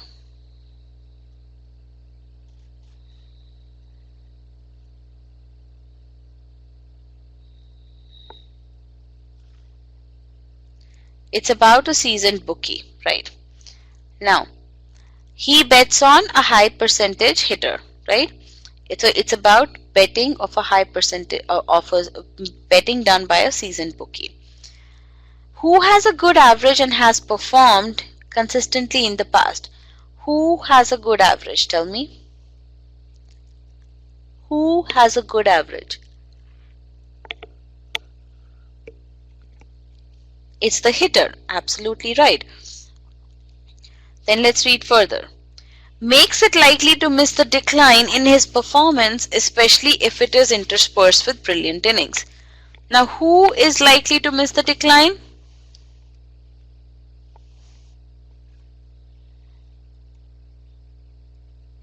Who is likely to miss the decline? The bookie is likely to miss the decline. In whose performance? Whose performance? Hitter's performance, yes. Especially if it is interspersed with brilliant innings. Absolutely right. Now, so the meaning is clear, right? Now I come to my sentence again and I look at it from grammar perspective. I have understood the meaning, that is the bookie who is likely to miss the decline, right? Everyone agrees with that? It's the bookie who is likely to miss the decline? Yes? And whose decline is he likely to miss? He's likely to miss the decline in the hitter's performance, right? Now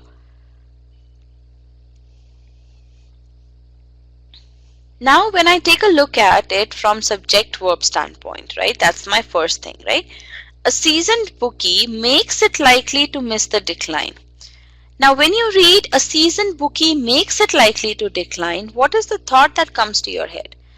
Don't you want to know who does he make it likely for to miss the decline? It's as if that the bookie is making it likely for someone else to miss the decline, right? And that is absolutely illogical. Here the subject and the verb don't make sense. Okay, but look at the interesting thing here. When you were reading the sentence, you could understand what the author is trying to say, right? You didn't have to infer anything, right?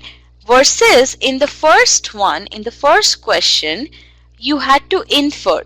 In the verisimilitude question, invoking sense question, you had to infer what the author is trying to say, right? In this one, you could understand what the author is trying to say, but when you come to it from grammar perspective, you come and question yourself. Okay, I know that the subject and the verb are supposed to make sense with each other. Let me see what is the subject. Subject is a seasoned bookie. What is the verb? Makes it likely to miss the decline. Oh, makes it likely. It's as if the bookie is making it likely for someone to miss the decline. That's not what I understood when I read it the first time, right? So this is how you have to question yourself. Does it make sense? If it's not making sense, why is it not making sense, right? So the subject and the verb don't make sense here, and that is what is wrong. Okay, now there is something else wrong with this, and that's from the pronoun standpoint. Now the pronoun his, some people may think that it could modify either the hitter or the bookie, right? And in this case, it's not the logical reference is that his refers to the performance. His performance means hitter's performance. But there is slight issue with the reference here, right? So I'm going to keep this error in my back pocket and I'm going to use it only if I am out of any other errors to eliminate answer choices. Okay, but my primary error here is that the bookie is not the one who's likely to miss the decline. Okay, so yes, you can say that his does not have a proper precedence. Okay, all right, so now let's go through okay, and then I see the other parts as well, especially one who has a good average and has performed consistently in the past. You know that this is a modifier that modifies the high percentage hitter. Okay, all right, now I go through each and every answer choice. Choice B, a seasoned bookie who bets heavily, okay, is likely to miss the decline. This part is also correct here because now I know that it's a bookie who's likely to miss the decline, but from modifier standpoint this choice fails because now especially one who has a good average is placed way too far away from the high percentage hitter. Okay, and it ends up actually modifying innings. That's not correct. Choice C, betting heavily on a high percentage hitter, especially one who has a good average. So far so good. A seasoned bookie is likely to miss the decline. That's also good. Now here the author has changed hitter into his into hitters, right? So he has clarified the pronoun error as well, right? So hitters is correct. And choice D, again, not many people marked it. Who bets heavily on a high percentage hitter, especially one, makes missing the decline. So that's another issue. Here's, same issue, makes missing the decline in his performance likely. So choice D is eliminated for the same reasons that choice A was eliminated. And choice E is anyway way too complicated. So yeah. Alright, so overall choice C is the correct answer. Okay.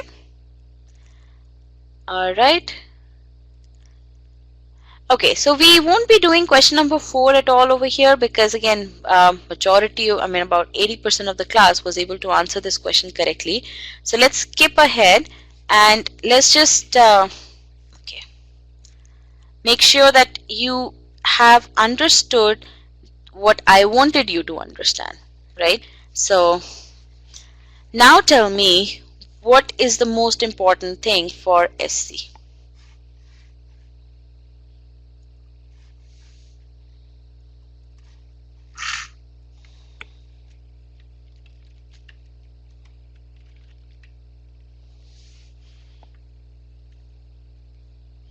Okay, very good.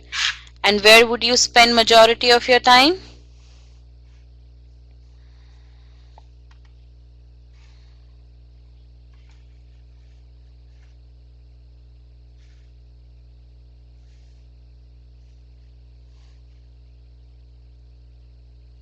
Good. And how would you become an SC expert? Now, how many of you have e-GMAT SC course?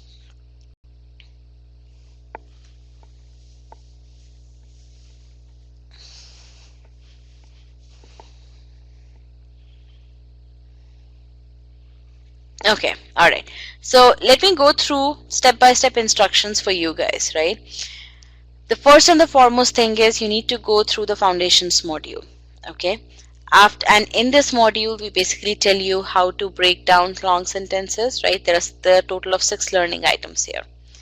Then you go through each and every core module one at a time. You first begin with subject verb, and each of these modules contains concept files, concept quizzes. So we first test you on how well you know those concepts. We teach you the concept using concept files, then we test you how well you know those concepts. Then we give you the application file so that you can learn how to apply that. And then we give you practice quizzes so that you can understand how to solve those questions, right? Then you have OG quizzes. You need to solve official questions at each and every stage, okay? Do not just skip that just because you want to leave OG questions till the end, right? Now, pre and post assessment quizzes are there in the concept file so that you can assess your improvement, as you're going through concept files, right? And then you have these concept quizzes and you have practice quizzes, right? So these are all the assessment points, right? So essentially, you need to practice your skills through the practice questions as well as through Scholaranium, right?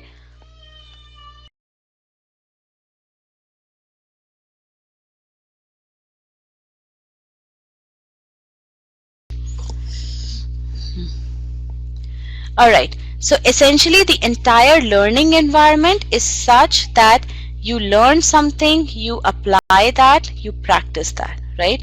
The entire learning environment is set up so that you learn, you become proficient, and only then you move to the next thing, okay? Now, how do students get 100 plus point score improvement? They solve each and every question using the 3-step process. Do not time yourself when you are learning the process and the concepts, okay? You can time yourself when you reach at the practice module, okay? That is a very, very important thing. The next very important thing is that you practice OG questions as prescribed.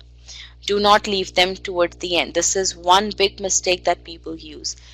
When you're learning the process, you want to be super confident that it works on the official questions. That's the reason why you have to, and you gain that confidence, and that confidence is what helps you to further embrace and to further become accomplished in that process. Okay, now when you're going through the concepts, make sure that you score more than 90% in the post-assessment quizzes. If you feel that you haven't understood a particular concept, go back to that concept file again, because each of these concept mistakes are going to get amplified when you solve questions that are GMAT like.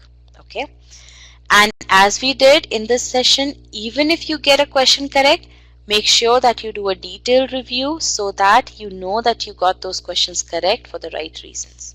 Okay, with this, I come to the end of my session. Really, you don't need any other resource to prepare for sentence correction. As long as you embrace the logic approach towards sentence correction, and as long as you have the e-GMAT SC course, there is nothing else that you need, right? And you obviously have to bring in your diligence. No course can replace your diligence, right? With this, we come to the last part of the session, wherein I'm going to invite Rajat back into the session so that he can answer any other questions that you may have.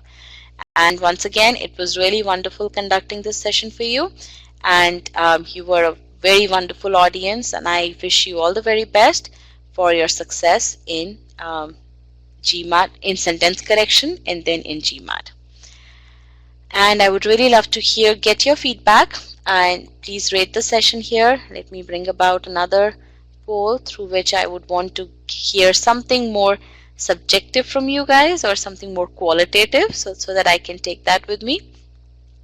And as I bring about those polls, I'm going to get Rajat back into the session here. In the meanwhile, if you can pose your questions in the Q&A pod, that would be wonderful.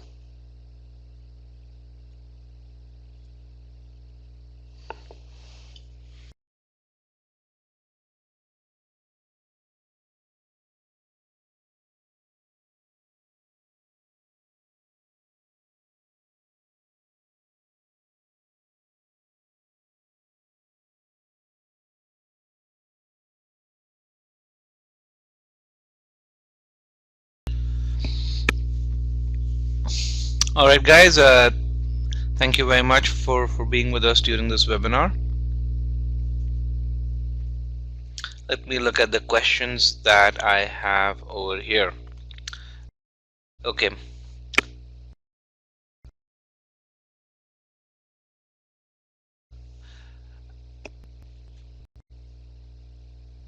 Says batch starting midway. Yes, mid-May. Yes, there is one. Let me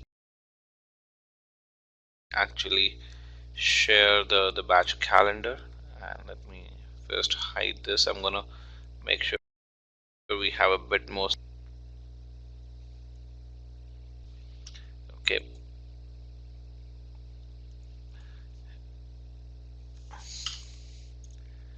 here are the session files, so you can get the presentation from today, and here is the batch calendar, so you can download that as well. With quant and verbal calendars, I can actually get the calendar for the batch starting mid-May as well. Just give me 1 second.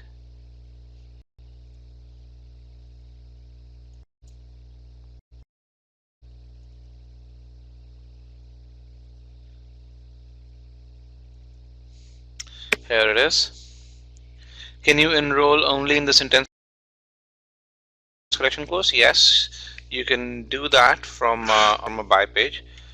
So you can always start with any course, and then as I mentioned, you can move on to any other course as needed. What is high penalty? Having 3 to 4 questions wrong, or well, I can't really get the question, Rahul. You'll have to reiterate your question. 3 to 4 questions unanswered. For most people, it is to really get 3 to 4 questions unanswered is would lead to a higher penalty. The only case you leave questions and still get a higher score is when you are in the 50 percentile bracket as per GMAT, but again, which most likely is not going to be the case for folks over here.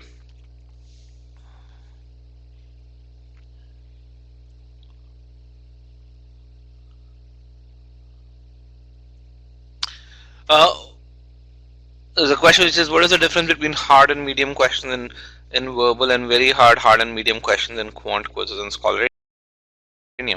Well, again, I think you've answered the question,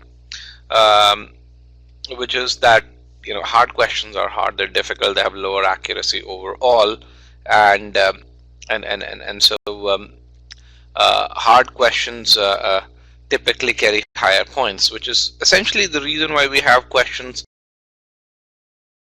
done this way, so that we can really show you your performance on questions. Typically, our hard questions have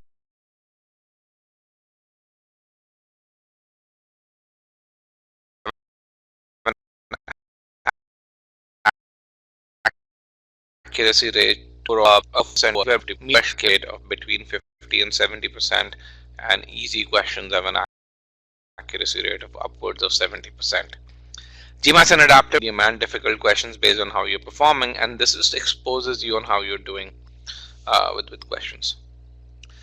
What is the strategy to develop a meaning-based approach with split-based approach? You just follow the meaning-based approach. What the meaning-based approach does is it allows you to rule out a number of answer choices based on what you see as the errors in the first answer choice. What a split-based approach does is essentially says it looks at all the answer choices and then looks at splits between them, and then tries to figure out which usage is correct. Essentially, when people apply the split-based approach, they basically discount the meaning, and which is not what GMAT intended you to do. If you think about it, GMAT's a test of meaning and logic.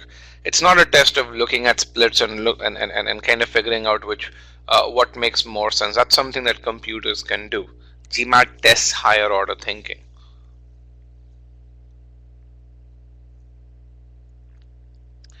Alright, let me look at how long does it take for an average student to pick up speed after mastering concepts. I would say about 20 to 30 questions. I measure time in terms of the amount of practice, the diligence of practice. So if you've mastered concepts, if you know how to apply the process, if you do it and spend 4 hours on it in a span of 2 days, you'd really find that your time to answer questions will go down considerably. If you do that diligently, and if you look at and if you do that while monitoring why you're taking longer initially, where you're taking longer, then you'd be able to do that really well.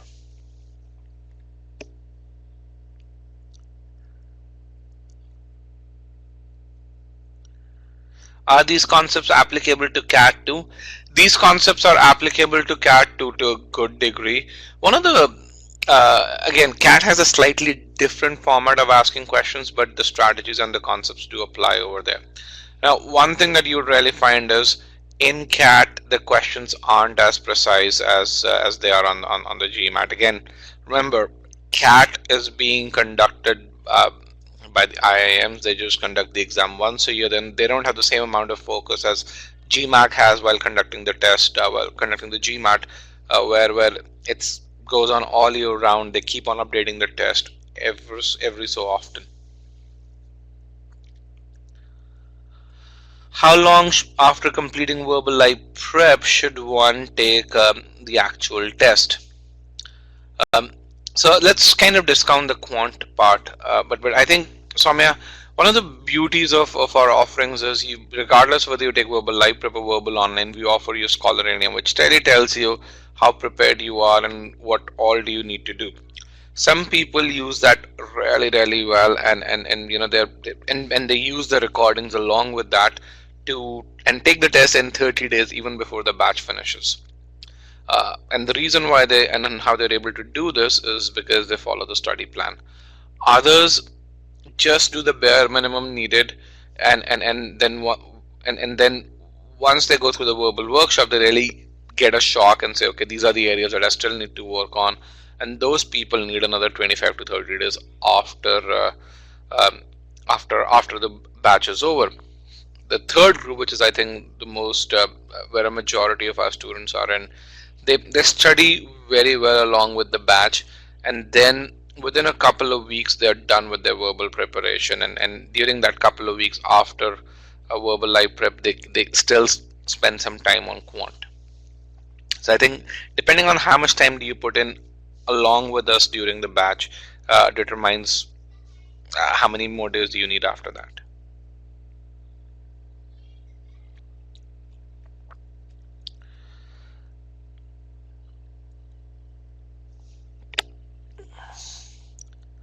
RG4 says, I'm not able to apply the verb ing and verb ed modifier rules on questions even though I understand the concept while going through the module. How do I learn how to apply? The way you're posing the question, I think when you look at rules, you're kind of still looking at it in a very regimented way. Whereas when we talk about sentence correction, what we really talk about is a very holistic approach towards sentence correction. Yes, you've got to know these are the 3 or 4 correct usages to verb ed, verb ing modifiers. However, when you're applying them, I think the ability to evaluate whether verb ed or verb ing modifier is used correctly or not should come very naturally. So the so-called rule should be so ingrained in you. It shouldn't, if you're looking at this and really saying, is it following the verb ed rule or verb ing rule, then what it tells me is that you still haven't imbibed the approach as well. You might know the rules, but you haven't imbibed the approach. You're not asking the question first, which is when you read a sentence, what is the author intending to say, or what did he intend to say when he wrote the sentence up front, and then is by the logical applications of rules, is the intention coming along or not? So I think where you're faltering is this step. You may know the rules, but if you're not asking that question, you will falter.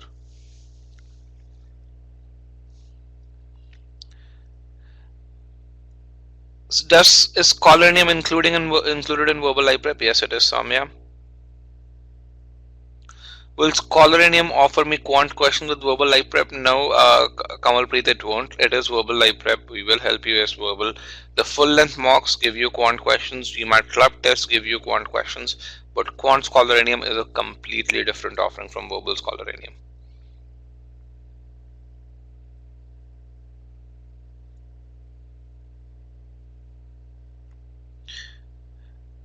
If you buy verbal live prep, would it extend the validity to another 6 months? So if you have verbal online and if you buy the live sessions, what we really do is you get the live sessions for 6 months. You're not buying the online component again.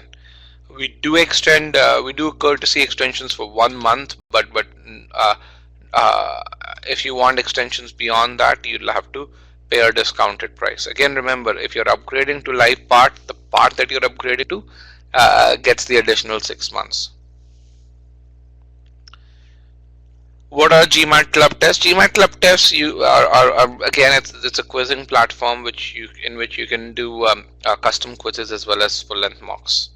Again, GMAT club test is more known for quant than for verbal, so we do not recommend using them for verbal. One of the things that I'll tell you is, guys, 80% of our students, when it comes to the number of practice questions that we provide, don't do half as many questions. And if you look at our study plan,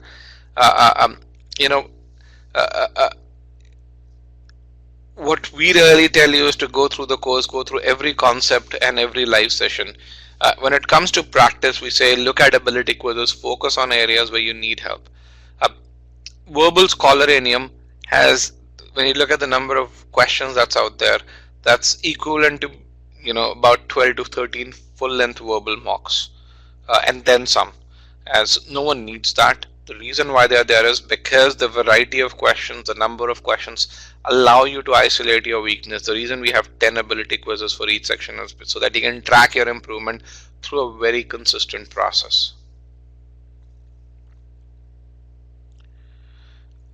Are GMAT club included, tests included in verbal iPrep? They are, yes. Alright guys, with this we've come to the end of this particular webinar. I see that you guys have a few other questions. You can always write to me at Rajat at e-GMAT, or you can write to Payal at e-GMAT.com.